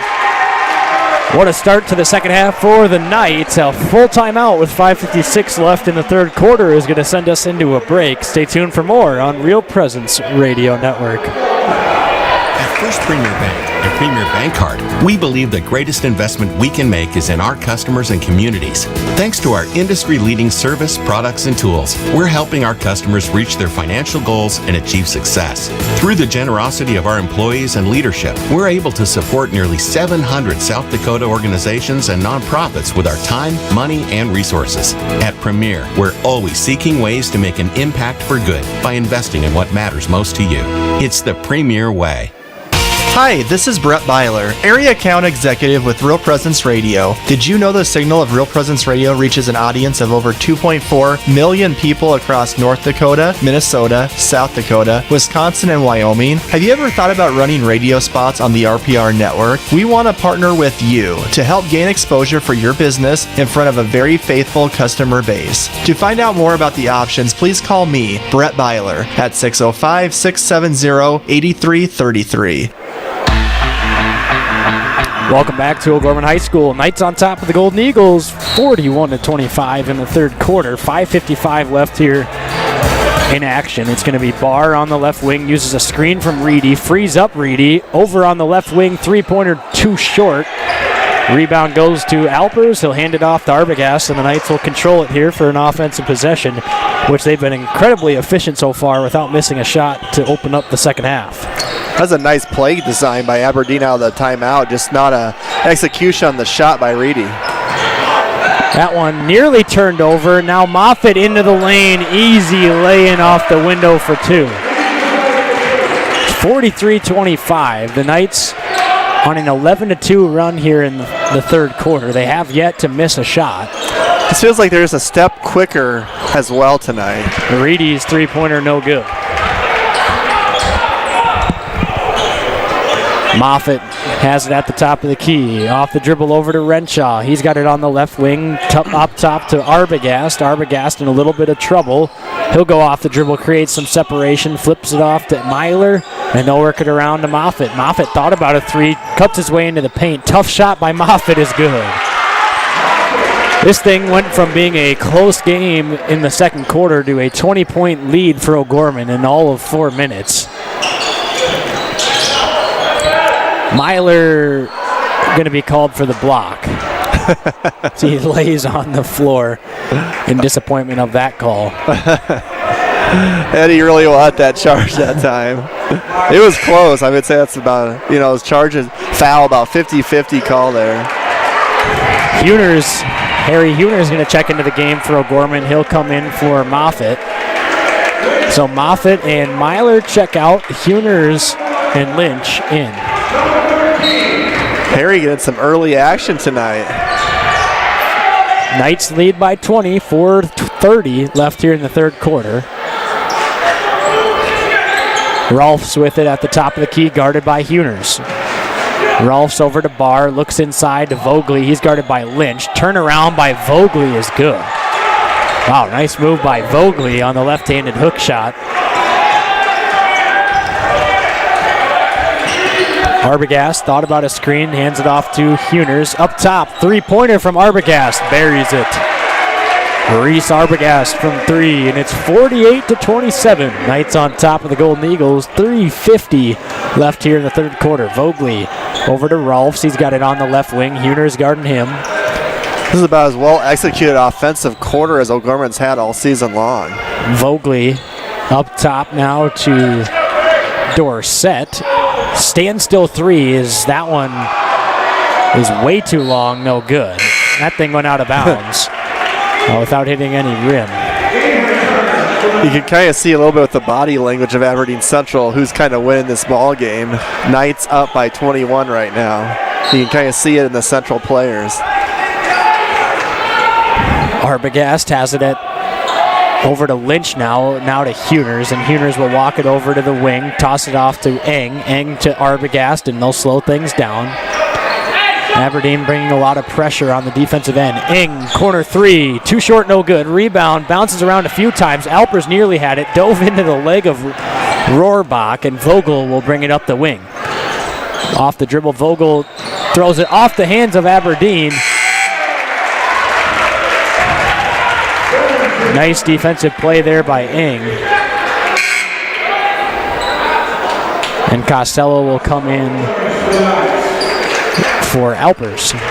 So a 21-point lead, 3:04 left in the third quarter. Arbogast, Huners, Lynch, Matt Eng, and John Costello in for the Knights. Costello has it on the wing, hands it off to Arbogast. He'll go off the dribble. Arbogast slapped in the face by Rohrbach, and Rohrbach's going to pick up his fourth. And you see Aberdeen Central last two possessions do a little bit of a 1-2-1-1 kind of three-quarter court press on O'Gorman, trying to create a few turnovers leading to quick baskets, so O'Gorman's been able to break that the last two possessions. Arbogast tries to throw a pass off the leg of Aberdeen and out of bounds. That was only the third foul, I guess, to Rohrbach. Must have updated the scoreboard from earlier because it said he had three prior to that call. Unless that call wasn't on him, but it says it was on him. So I'll just stop talking now. Yeah, I was with you. We both thought he had three. And Joe Lynch will get an illegal screen. Huners had the three-point shot. It did not fall, but didn't matter because there was an illegal screen set by Lynch.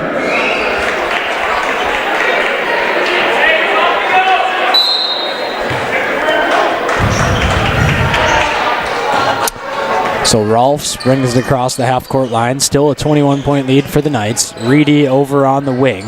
Up top to Rohrbach. Swings it over to Barr. Barr off the dribble. Dumps it off to Reedy. Reedy looking inside at Rohrbach. Dumps it into him on the right block.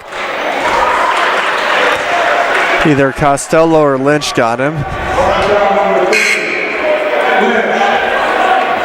So Joe will pick up his third foul. Two quick ones for Joe. Two in a matter of about 12 seconds. And he'll come out. The one thing that Joe could just maybe get a little better at is not fouling as often as he does. But when you're such a defensive player and you're always wanting those steal opportunities, you always want your hands on and so on, it's just tough not to foul sometimes. Oh, That ball rolled off by Behrens. Somehow rebounded by Rohrbach. Good job of getting to the floor and getting that board. Over to Reedy now. Reedy has it on the right wing. He'll go off the dribble, step back, thought about his jump shot, kicks it off to Behrens instead. Reedy now has a three from the wing. That one drained it. Swishes from the left wing. Eng to Renshaw to Huners, over to Eng. Eng thought about a three, then kicks it up to Renshaw.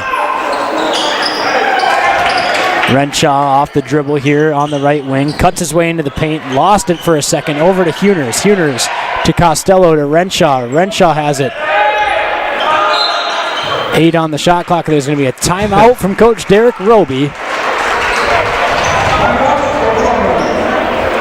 30-second timeout. All right, we'll stay right here, Isaac. 48-30. We'll see maybe if Isaac can find us a few more scores of games going on tonight. The Knights boys, from about the middle of the second quarter on, have really took control of a game that was about a 5 or 6 point game, pushing it up to 18 right now. So I've got some score updates from AA girls. Rapid City Central on top of Watertown, 39-32 with under a minute in the fourth quarter in Watertown. Mitchell on top of Sturgis, 29-21 in the third. Spearfish and Huron, a 1 point game. Spearfish on top at the end of one. And then Aberdeen Central over Roosevelt at the end of the first half, 25-14. Then over in AA boys. This is the only score we've got updated so far. Most of those games, West River, and one game in Brookings with no update. All right, thanks, Isaac. Moffitt off the dribble, fadeaway jumper. Renshaw off the dribble, fadeaway jumper from Renshaw, no good. Aberdeen Central stop playing. Rolfs over to Behrens. Behrens hands it off to Reedy. Fadeaway jumper from Reedy is good. So Reedy's buried back-to-back threes from the wing, and now it's only down to 15. He's up to 13 points on the night. Eng to Moffitt. Moffitt to Renshaw.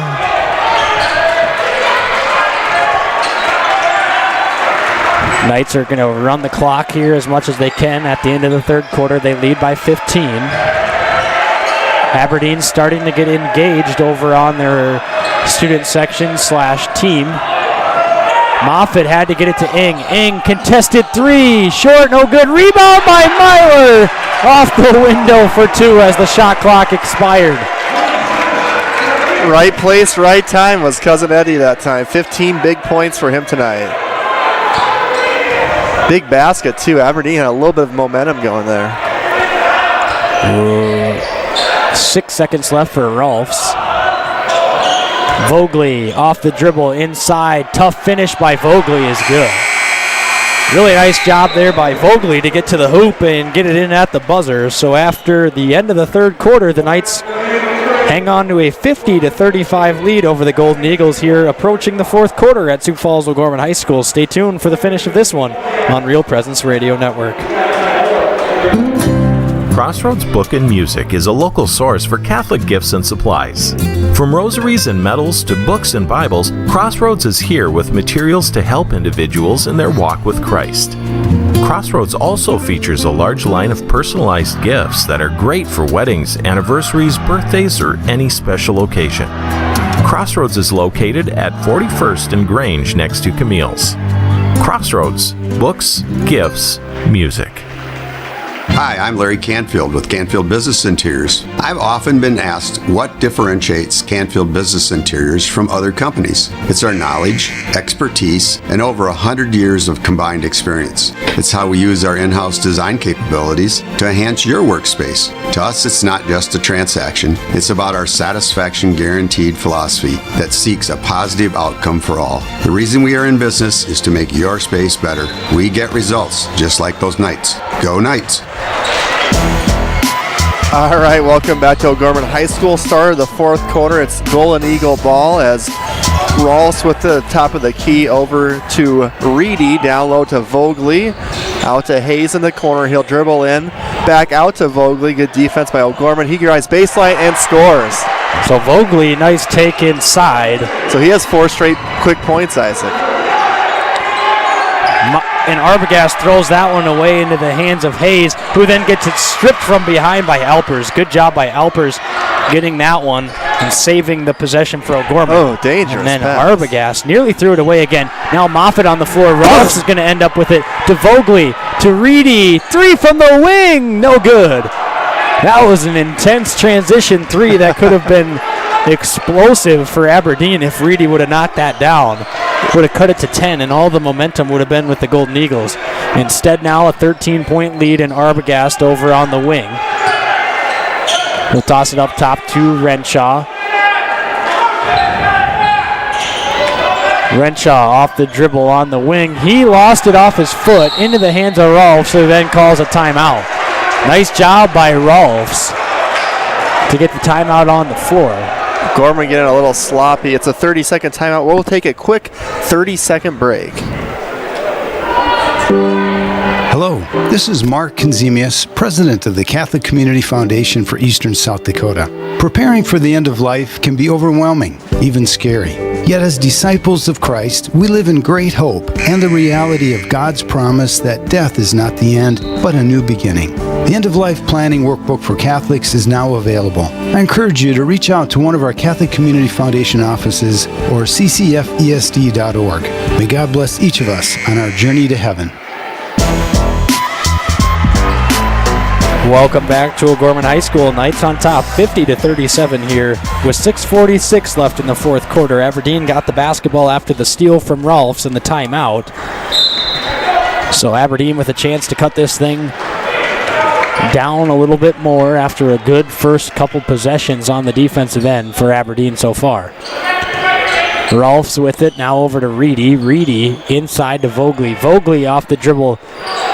Kicks it out to Rolfs. Three-pointer from the wing. Good! Sam Rolfs for 3. And Aberdeen has awoken. Moffitt down to Myler. And Vogely's going to be called for the foul. It's going to be the block underneath.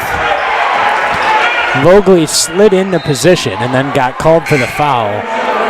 He'll pick up his 4th. He'll have to take an extended little break here, which is unfortunate for Aberdeen, who Vogely was just starting to get a little bit hot there at the end of the third quarter, defensively and offensively, and now he'll take another seat.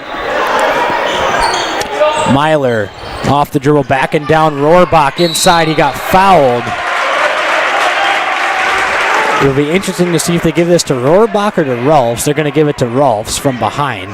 That'll be his first foul.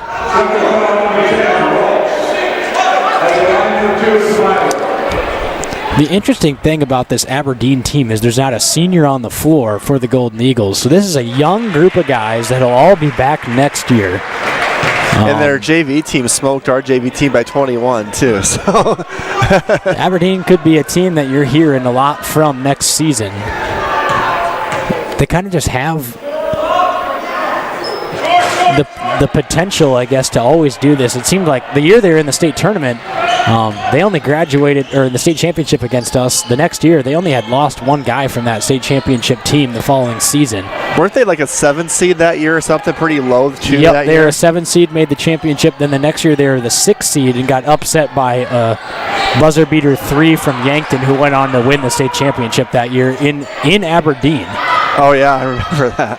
Reedy for 3, top of the key, no good. Rebound bounces off the foot of O'Gorman and out of bounds. So that's just one of those scenarios where a really good Aberdeen team didn't make the tournament because of a buzzer beater 3 from, it was one of the Krejcic twins out of Yankton. Yeah. I think it was Cameron, if I have no idea exactly, but yeah, he hit a tough 3 at the buzzer. Reedy, standstill corner 3 is good. Renshaw really got picked off that time. No one came to help him, and Reedy was wide open. Alpers hands it off to Renshaw. Isaac, this is as close as Aberdeen's been in the second half. It's finally single digits, 8 points. Renshaw wasting some clock at the top of the key. Off the dribble over to Eng. Eng inside. Nice job by Eng off the glass for 2. That's just a veteran move by Eng. Only the sophomore taking that thing right inside with all the confidence in the world and knocking down the floater. Reedy, contested three, partially blocked. Rebound into the hands of Barr, who then flips it back to Reedy and saves the possession for the Golden Eagles. Rolfs to Reedy. Reedy off the dribble now. He got fouled by Eng.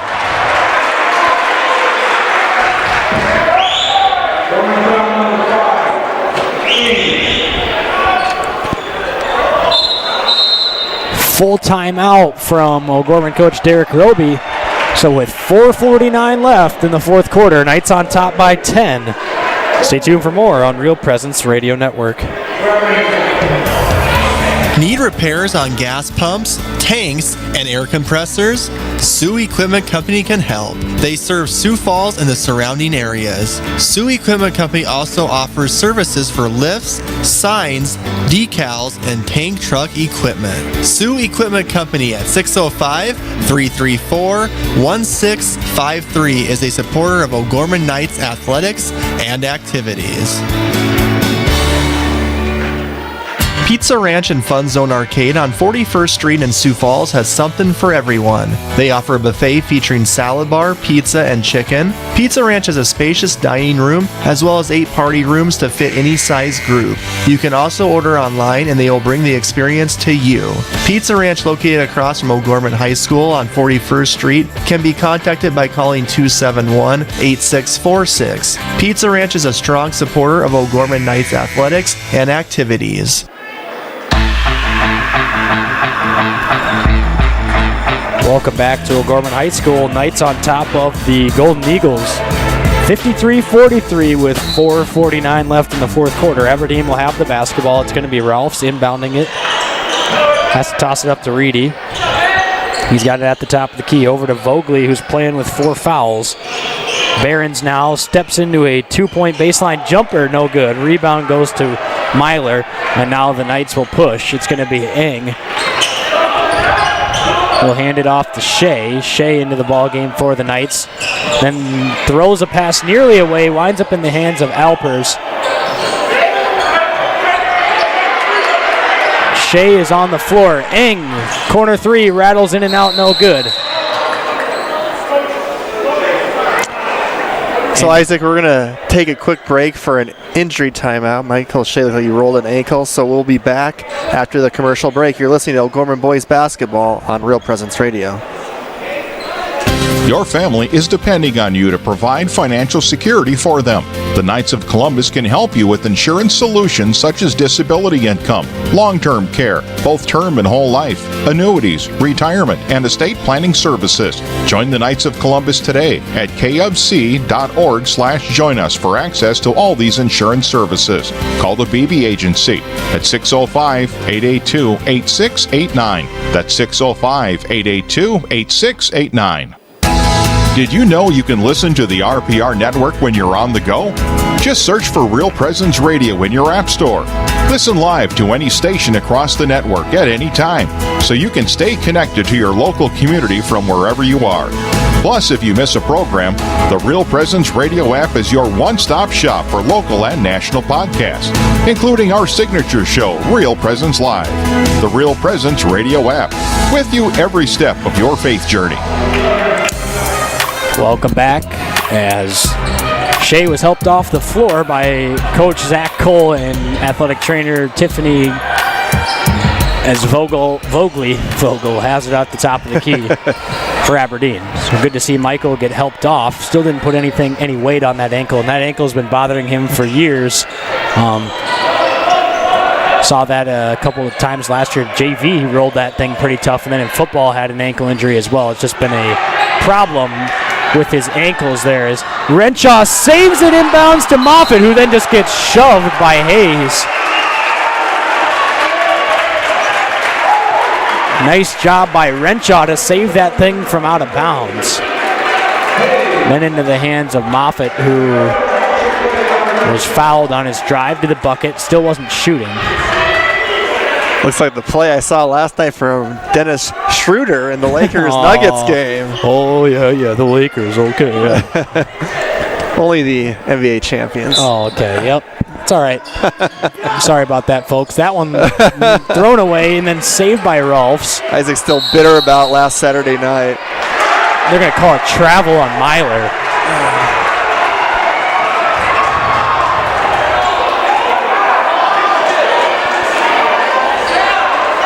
Well, you're kind of getting the territory, though, if you're Aberdeen. If you can get a 3, you get a stop and another basket, you can really start putting some pressure on O'Gorman.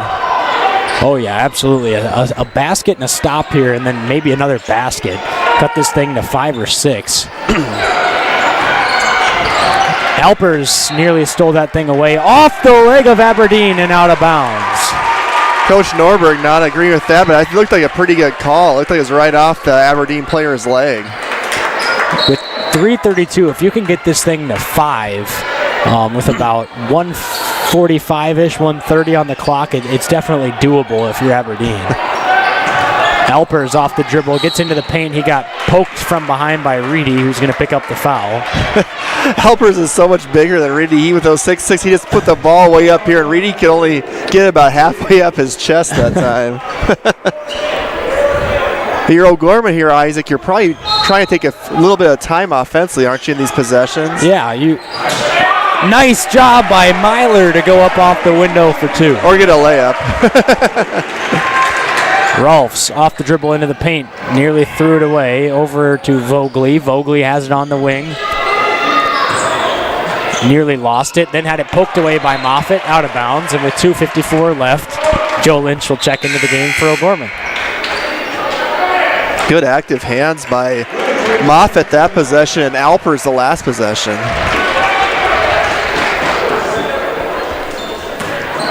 Rolfs off the dribble, uses a screen from Vogely, creates some space inside, turnaround from the elbow, no good. Rebound goes to Alpers. 12-point lead for O'Gorman. Eng has it on the wing. Eng dribbles inside. Pull-up free throw line jumper for Eng is true. Nice job by Eng to get in there, and Lynch gets a steal with his long, active hands. Over to Moffitt, who drives baseline. Scoop shot, no good. Tip by Lynch nearly was a good follow-up. And Aberdeen clears the rebound. In transition to Reedy. Reedy on the wing.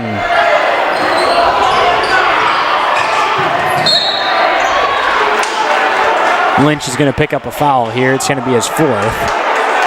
And Renshaw having words with Reedy right now.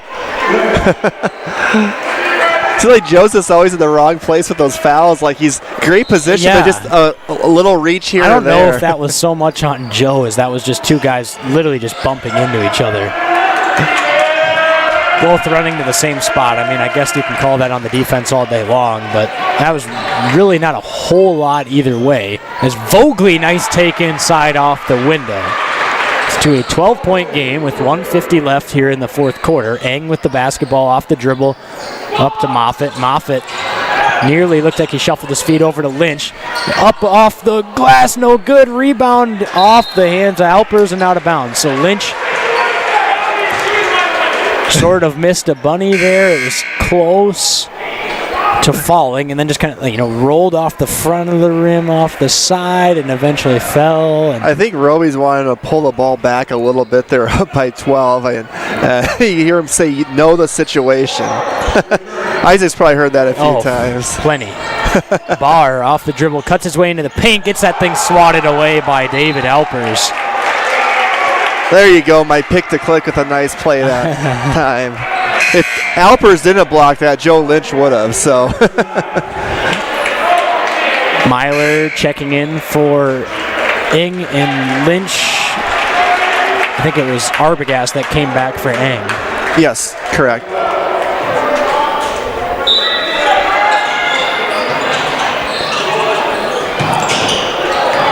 Barron's into the paint. He's going to be fouled before the shot, but that'll be the 7th team foul for O'Gorman, so that'll actually send Barron's to the line for a 1-and-1 opportunity, where Barron's on the season is a 63% free throw shooter. And like we mentioned before, Isaac, if the playoffs Sodak 16 start today, this would be your 8-9 matchup. It is it is going to be interesting for O'Gorman because now winning this game, you're going to move in front of Aberdeen, but only probably slightly because these are two teams that are kind of right in the mix. And then you've got both Rapid City schools on each side of it with the 7 and the 10. So if O'Gorman perhaps slides a little bit maybe or whatever could happen, O'Gorman could be taking a trip out to either Aberdeen or either Rapid School for that qualifying game and then having to follow it up by going back out to Rapid City. Could be 3 Rapid trips for the Knights this year. Hopefully that's not the case. Good Although job. they are 2-0 in Rapid so far. Good job that time by Alpers just holding the ball. Arbogast fouled from behind, so that'll send Reese to the line for 2 free throws. Arbogast on the season is a 77% free throw shooter, one of the best on the team. So he got inserted back into the lineup to go knock down some free throws.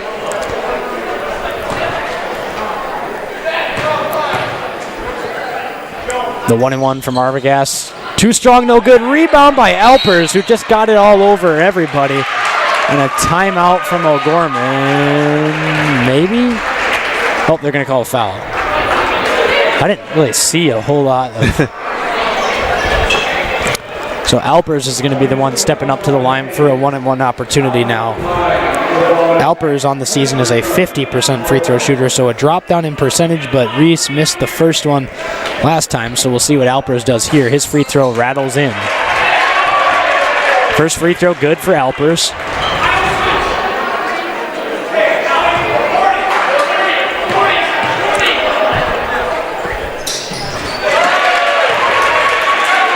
Second free throw good from Alpers. 12-point lead. Rolfs off the dribble over to Reedy. Reedy, his 3 is going to be no good, and they're going to call Rolfs for a foul, who just ran into a couple of Knights.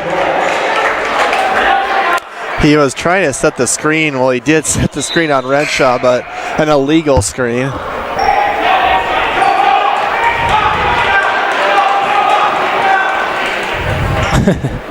Little confusion. They're getting Matt Eng on the floor instead of Joe Lynch for free throw purposes. Over to Eng. Eng dribbles with it, got it poked from behind. Rolfs is now going to head to the line for a 1-and-1. Walk of shame here for Eng. Just a young guy, though. A tough situation. You want to just try to split that double team, but maybe just wait for them to come to you. I know he was foul you in a big hurry once he got the ball just to start trying to squirt right through there. Good learning opportunities, though, for a young player like Eng. Getting in the crucial moments again of this ball game. Timeout here from Coach Norberg in Aberdeen. It's going to be a full timeout. So with 57.2 left in the fourth quarter, 10-point lead for the Knights. Stay tuned for the finish of this one on Real Presence Radio Network. Real Presence Radio is experiencing rapid growth and has an additional opening in the Sioux Falls area for a full-time listener relations coordinator. This person will assist with spreading the word about RPR, including help with the live drives, fall banquet, major gifts, and local live shows. A qualified candidate should demonstrate excellent self-management and time management skills. If you sense a call to serve God in this capacity, please send a cover letter, your resume, and references to Brittany at realpresenceradio.com or call 877-795-0122. All right, we're going to take a quick break for station identification. You're listening to Real Presence Radio, FM 94.5 KGWD Sioux Falls, FM 91.3 KSTJ Hartford, and FM 104.3 KSTJ LP Sioux Falls, an affiliate of the RPR Network. All right, welcome back. O'Gorman with a 10-point lead and the ball. What do you think we're going to see on this out-of-bounds play, Isaac? Probably try to get to one of your best free throw shooters? Yeah, I bet you Arbogast is going to come off of a screen here, or they're just not even going to guard him. Well, that'll shake things up. There you go. Alpers to Arbogast. Arbogast dribbling around, kind of dribbles into some trouble, then gets it to Eng. I don't know what Aberdeen was really wanting over there. I'm not really sure. Unless they wanted a foul call earlier by the ref, and there was none. And they lost about, 7-8 seconds probably? Yep. You're never happy as a fan if your team's losing. We'll just leave it at that. Isn't that the truth? Renshaw at the line for 2 free throws. The double bonus. That thing rattled in.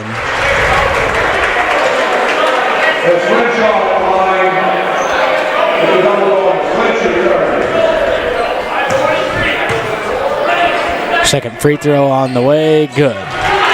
So Renshaw knocks in both free throws. Tough three-pointer by Rolfs is good. And a quick timeout from Norberg. 35.5 on the clock here in the fourth quarter. A 9-point lead for O'Gorman. 61-52 after a quick three-pointer there by Rolfs. And we'll stay right here. O'Gorman, unless something crazy happens, will go to 7-6, get a home win tonight. They have St. Thomas More right back here tomorrow afternoon at 4 o'clock. Heater time might be a little bit earlier, but what do you think's going on in the timeout right now for O'Gorman, Isaac? Well, Coach Roby's just telling you to value the basketball here. Slow down. Let them come to you. It's going to be a foul. Make a darn free throw and get out of here with a win. And you don't want to get too cute here and try to get some sort of something with only 35 seconds left. So this is just the opportunity to just, get the ball inbounded, take the foul, and get out of here with a victory. A much-needed victory over a good Aberdeen team.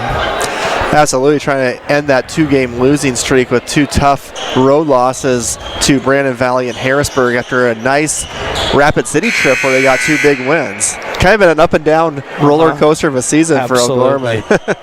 So some other scores from around the state as Alpers is about to inbound this basketball. We'll wait till there's a foul where we give them Alpers to Eng. Eng just got fouled there that time, so Eng will head to the free throw line. Over in Watertown, AA girls action. Rapid City Central beat the Arrows 41-32. So Rapid City Central picks up a big victory, moves to 6-7 on the season. Mitchell over Sturgis 60-43. Huron leads Spearfish with 3 minutes left in the fourth by 6, 40-34. Aberdeen Central all over Roosevelt right now in Aberdeen, 42-26. And then over in AA boys, the only score we have, which seriously cannot seem like this is correct, but Sturgis Brown on top of Mitchell, 22-3 at the end of the first quarter in Sturgis. Wow. And Reedy just fouled out Isaac with that last foul, so he leaves with 16 points. I would like to say I'm shocked. And Mitchell's boys lost to Pierre the other night, too. So Mitchell might be in a little bit of a slump, if you will. Vogely hits the crowd hard there. Because now O'Gorman's just going to basically dribble this thing out with Arbogast here. A couple spin moves. Some nice dribbling by Arbogast. Now in some trouble. Is actually going to have to get rid of it. Arbogast takes Roby takes a timeout, excuse me. So 9 seconds left here in the fourth. 11-point lead for O'Gorman. So Knights get 18 tonight from Eddie Myler and 18 off the bench from Matt Ing. So the sophomore stepping up big time tonight, Isaac. Hey, remember back like an hour and a half ago, probably. My old age, my memory doesn't go back that far. I'll take you back. We were talking about, pick the click player of the game, who you thought was going to be a standout performer, and if the tape won't lie when you go back and watch it here, and I hate to be that guy. He's going to do it. But I picked Matt Ing and said that he was going to get it going early and often from 3, and also stick around in this late game scenario for some big shots down the stretch, which he did hit. So not saying I called my shot, but I called my shot there as the Knights pick up a 63-52 victory over the Golden Eagles here at home at O'Gorman High School in Game 1 of a 2-day doubleheader, as tomorrow the Knights get ready to tip off against St. Thomas More Cavaliers. But before that, we got a post-game wrap-up show here on Real Presence Radio Network, so stay tuned for that after the break. You're listening to RPR Network. Your family is depending on you to provide financial security for them. The Knights of Columbus can help you with insurance solutions such as disability income, long-term care, both term and whole life, annuities, retirement, and estate planning services. Join the Knights of Columbus today at kfc.org/join us for access to all these insurance services. Call the BB Agency at 605-882-8689. That's 605-882-8689.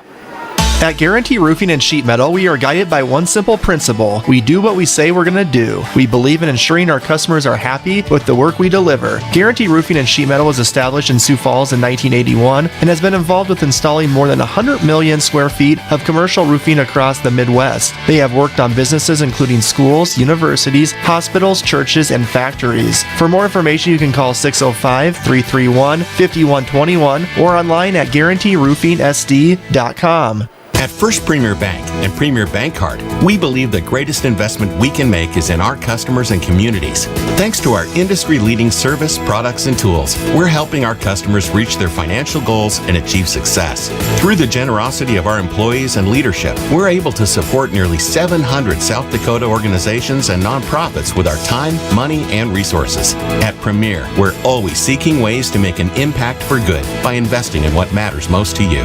It's the Premier way. Hi, this is Brett Byler, Area Account Executive with Real Presence Radio. Did you know the signal of Real Presence Radio reaches an audience of over 2.4 million people across North Dakota, Minnesota, South Dakota, Wisconsin, and Wyoming? Have you ever thought about running radio spots on the RPR network? We want to partner with you to help gain exposure for your business in front of a very faithful customer base. To find out more about the options, please call me, Brett Byler, at 605-670-8333.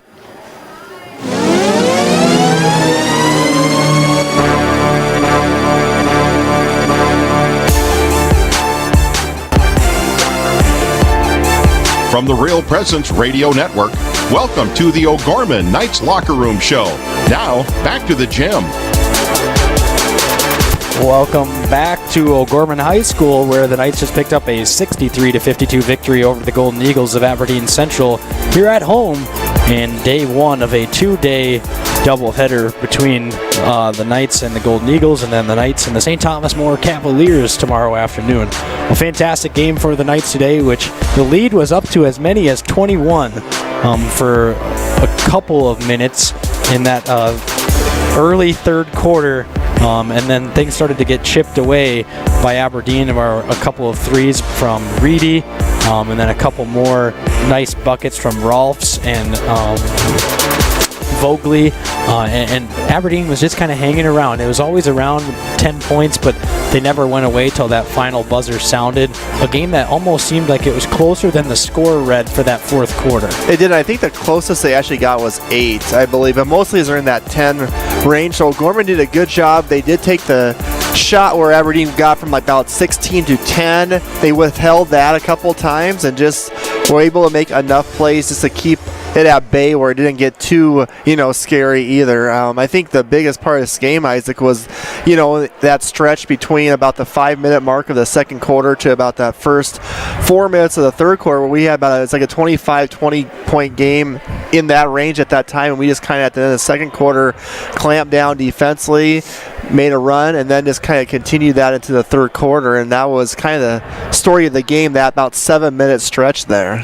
Yeah, absolutely, and that's something that Roby always talks about, those final, or those 8 minutes, that 8-minute stretch, basically a full quarter's length stretch between that second and third quarter, are always huge, and the Knights did a really good job of capitalizing there. They played good defense, they got good buckets, and they were incredibly efficient in that third quarter.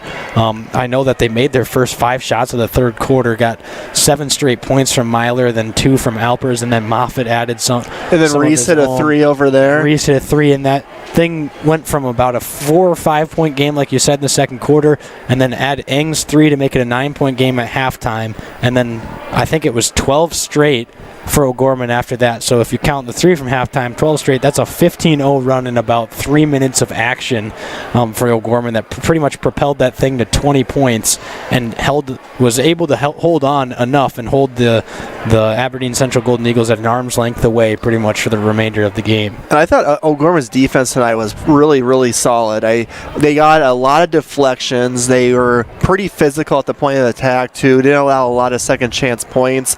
A lot of good things on that end. Aberdeen Central was in the low 30s, till about the early part of the fourth quarter. They did get hot late, but, that's what's going to win you some ball games, too, where you've got to play defense. This was a team averaging about 63 points a game coming in. They ended up with 52, but a lot of those, probably about 15 of those points were in that last, stretch in the last 4 or 5 minutes of the ball game. So I thought O'Gorman did a really good job of balling up Reedy for the most part. He got a couple late threes, but he didn't have really a big impact on the game. And either of the Rolfs kind of was the one we were kind of wondering about. And then Vogley was in foul trouble really too much to get him himself going. Then we got going into the third quarter. He picked up his 4th foul. So I think the defensive end, Coach Roby's going to be very happy with as well.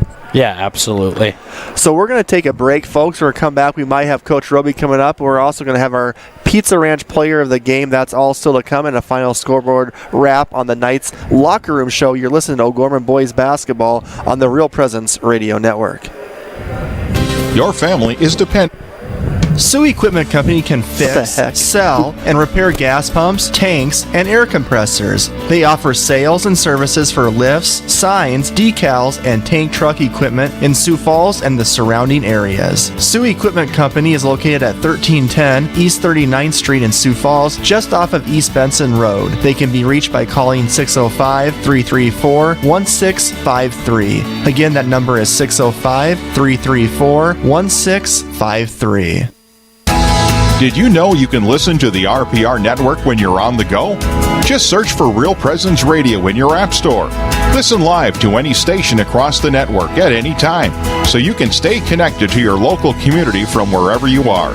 Plus, if you miss a program, the Real Presence Radio app is your one-stop shop for local and national podcasts, including our signature show, Real Presence Live. The Real Presence Radio app, with you every step of your faith journey. All right, welcome back to the Knights Locker Room Show. I think we're going to do something kind of unique tonight for the player of the game, and I'll let Isaac take it away. Yeah, tonight we're going to give out a co-player of the game, and that's going to go to Eddie Myler and Matt Eng. Both scored 18 points tonight, but both had their own stretches of dominance in this game that pretty much propelled the Knights. Matt Eng had 4 threes in the first half, including that one at the buzzer to extend the lead to 9 at the end of the first half. He had 12 in the first half. Yep, and then Alpers, and then Myler had 7 straight points to open up the third quarter, as well as a rebound and a nice find down low to Alpers. So 7 points and an assist provided 9 straight points for O'Gorman on their 15-2 run from that stretch. And then both of them had a good fourth quarter offensively and defensively. So just a well-rounded game from the two of them. Both scored the same amount of points. I mean, that thing was about as textbook as you could get from two players, one young, one old, and 2 different positions. I was just going to say, nice inside-outside, too, which you got to love it. I mean, because there'll be some games your shots are falling, and you can have some three-point shooters rely on, others not. But, yeah, it was a terrific game by both of those players. They each had their imprint on the game at different times and really propelled O'Gorman to victory. So tonight, Sioux Falls O'Gorman Knights player of the game is brought to you by Pizza Ranch and Fun Zone Arcade on 41st Street in Sioux Falls. Pizza Ranch are proud supporters of the Bishop O'Gorman Catholic Schools and the Real Presence Radio Network. And I want to thank Todd Ferris, Michael, and the Ferris family for all their support of us. And if you have nothing to do before the game tomorrow afternoon, go over to Pizza Ranch, enjoy a buffet and play in the Fun Zone or whatnot before you pop up across the street to watch O'Gorman boys take on St. Thomas More. Which is going to be a fantastic game. It should be anyway. Catholic showdown right Catholic there. Showdown, and St. Thomas More is good as always. Coming in here, it should be a fun, tightly contested battle. Absolutely. We're going to take another break and we're going to continue the Knights Locker Room Show. This is O'Gorman Boys Basketball on the Real Presence Radio Network. Real Presence Radio is experiencing rapid growth and has an additional opening in the Sioux Falls area for a full-time listener relations coordinator. This person will assist with spreading the word about RPR, including help with the live drives, fall banquet, major gifts, and local live shows. A qualified candidate should demonstrate excellent self-management and time management skills. If you sense a call to serve God in this capacity, please send a cover letter, your resume, and references to Brittany at realpresenceradio.com or call 877-795-0122. Real Presence Radio will be broadcasting an estimated 42 Sioux Falls O'Gorman girls and boys basketball games from the middle of December 2020 to the middle of March 2021. Tune in to the RPR network on 94.5 FM Sioux Falls, 91.3 FM Hartford, online at yourcatholicradiostation.com, and on YouTube at Real Presence Radio Sioux Falls. If your business would like to sponsor our O'Gorman basketball broadcast, contact me, Brett Byler, at 605-670-8333. Welcome back to the Knights Locker Room Show. Now we're joined by head coach Derek Roby of the O'Gorman Knights after they picked up a 63-52 victory over Aberdeen. Coach, there was something that I wanted to mention that you always had talked about, that first 3 minutes of the second half and also kind of that last 3 minutes of the first half. Tonight we went on a 15-2 run, including that Eng three-pointer right before the half, and then a 12-2 run to open up the third quarter. How huge was that for you guys tonight? I thought it was huge. And you're exactly right, Isaac. We stressed, the first 3 minutes. We came out just kind of juiced up and charged up and really did some good things defensively. The problem with that is right after that initial spurt, we went into kind of not a panic, but it was like deer in the headlight look. And I'm thinking, geez, guys, we're up 20. It was up by 20. And calm down. And but it's high school basketball. We're going to make mistakes. We're just trying not to string them together. But we knew Aberdeen was good enough to make a run, and good thing we built up that lead. But it was huge for us, that's for sure. What did you like most from your defense tonight? It felt like you guys really made it tough on Aberdeen Central for at least the first 3 quarters or so. Well, I think the thing that sticks out in my mind defensively is just the rebounding at the end. We out-rebounded them 31-18, I think, and that was huge. I always stress, like you guys know, I don't care how good your defense is, if you don't rebound out the end of it, you're going to have issues. In the first quarter, I didn't think we did a very good job of that. The first quarter, I thought, they were getting multiple looks, and, we held them to, 12 or 13? I think it's 12, yeah. And, you might say, hey, your defense is great there, but I still look at some of those opportunities where they got the hustle points on us, and even throughout the game, some of the guys were counting on we didn't get those hustle points. We had to kind of bark at them a little bit or try to motivate them, just to say, guys, long shot, long rebound, go after it. There was a stretch there in the third quarter that I just thought Aberdeen wanted the ball worse than we did, and we have to learn from that. We have to get better. Yeah, also adding on to tonight, you got 18 points each from Matt Eng and Eddie Myler tonight, but Eddie was doing a really good job of getting looks inside that were efficient looks. He was doing nice utilize of the pump fake, but you guys were also kind of playing inside-out basketball like you always talk about, freeing up some of those jump shots for Eng, who had 4 threes in that first half. So just to kind of talk about how you guys were working it in and out offensively. Well, that's all about one guy, making a shot, and then it kind of just bleeds into the other guy making a shot, and it's about guys playing unselfish. And I jumped over a couple of guys, or after a couple of guys, about when Matt Eng was in that run, we still got tied up. We made a bad decision. We got a screen on the top, if you will, and we tried to get downhill into the lane, and we were amongst the trees now, and Matt Eng is standing in a corner wide open. We have to find him. We you have to play unselfish basketball, and we, for the most part, our guys do that. They really do, but they have to forget personal stats, individual stats, and just say, hey, there's that guy that's red hot right now, let's get him a touch.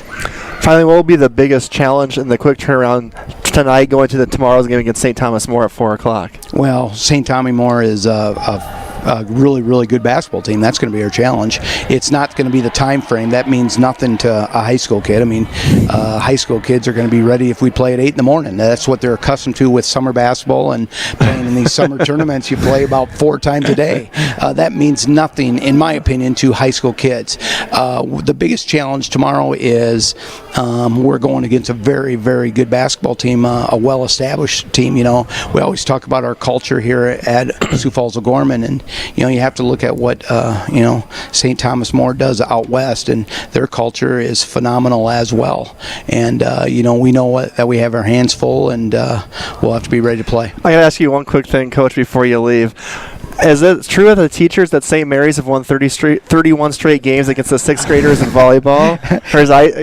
This year would have been the 31st year in a row we claimed that. Yeah. Did you play this year? Have you played in a lot of those, Coach? I have never played, and because I'm the PE teacher, I'm always the one in charge of refereeing or umpiring volleyball. But we always brag to the 6th grade students that we are 31 years deep into this winning streak. All right, I had to throw that one in there, Coach. Thanks for your time, and we'll see you tomorrow against St. Thomas More. Hey, thank you much. That was O'Gorman boys basketball coach Derek Roby. We're going to take a break. We come back. We're going to have our final scoreboard update from O'Gorman High School. This is O'Gorman Knights boys basketball on the Real Presence Radio Network. When you look to the future, is the road there inevitable? It's not. That's why O'Gorman education matters. It's where you'll grow in your faith, be challenged, celebrate, and become part of a community. These are the moments that will shape your life. This is where your path will unfold. What are you waiting for? You belong in blue. Pizza Ranch and Fun Zone Arcade on 41st Street in Sioux Falls has something for everyone. They offer a buffet featuring salad bar, pizza, and chicken. Pizza Ranch has a spacious dining room as well as 8 party rooms to fit any size group.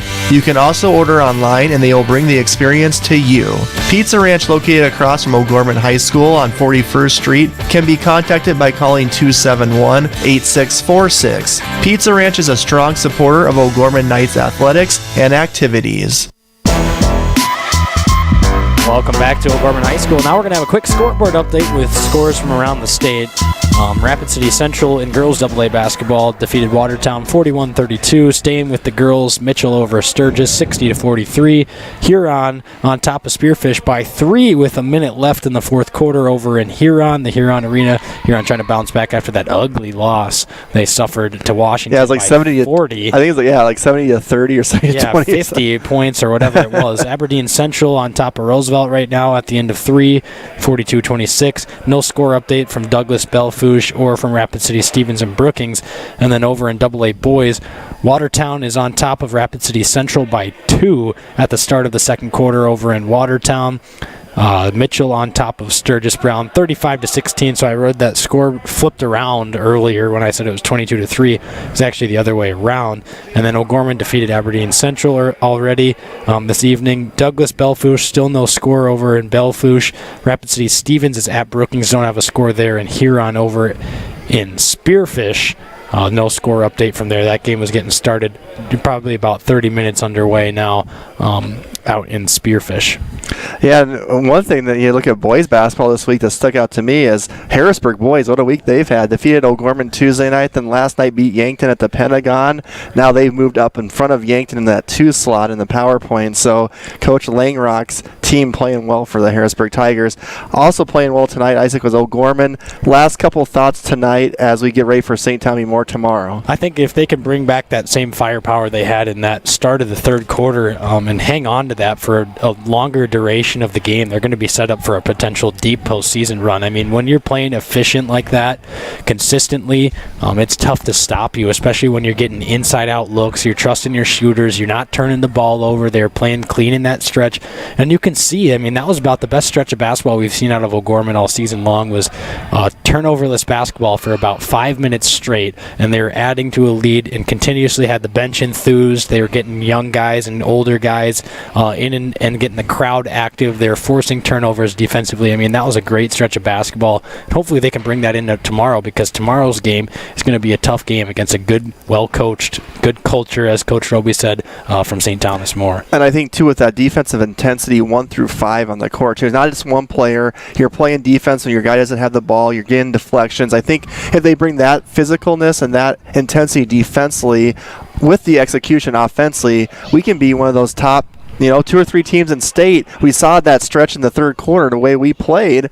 I don't know if anyone's better, but you got to maintain that throughout the ball game, and that will be the challenge moving forward. In Rapid City or St. Thomas More, they're a team that runs a lot of sets offensively, kind of like a Mitchell too. They're going to run, play after play after play. So you got to be disciplined defensively. We're looking forward to that one. So that game tomorrow, folks, around 4:00 tip-off, might be a little bit earlier. We'll be broadcasting and streaming that one. We'll also be carrying it on Fox Sports in Rapid City as well. So for Isaac Struck, I'm Brett Byler. Thank you so much for listening and watching tonight. We will join you back tomorrow for the Catholic School Showdown between O'Gorman and St. Thomas More. Have a great night, everyone, and go Knights.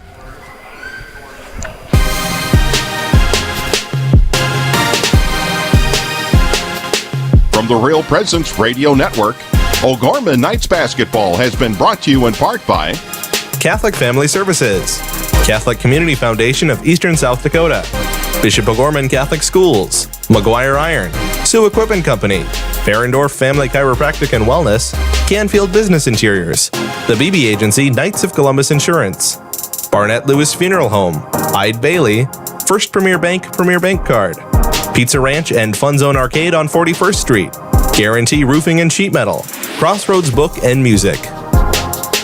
The preceding O'Gorman Knights activity has been a special presentation of the Real Presence Radio Network.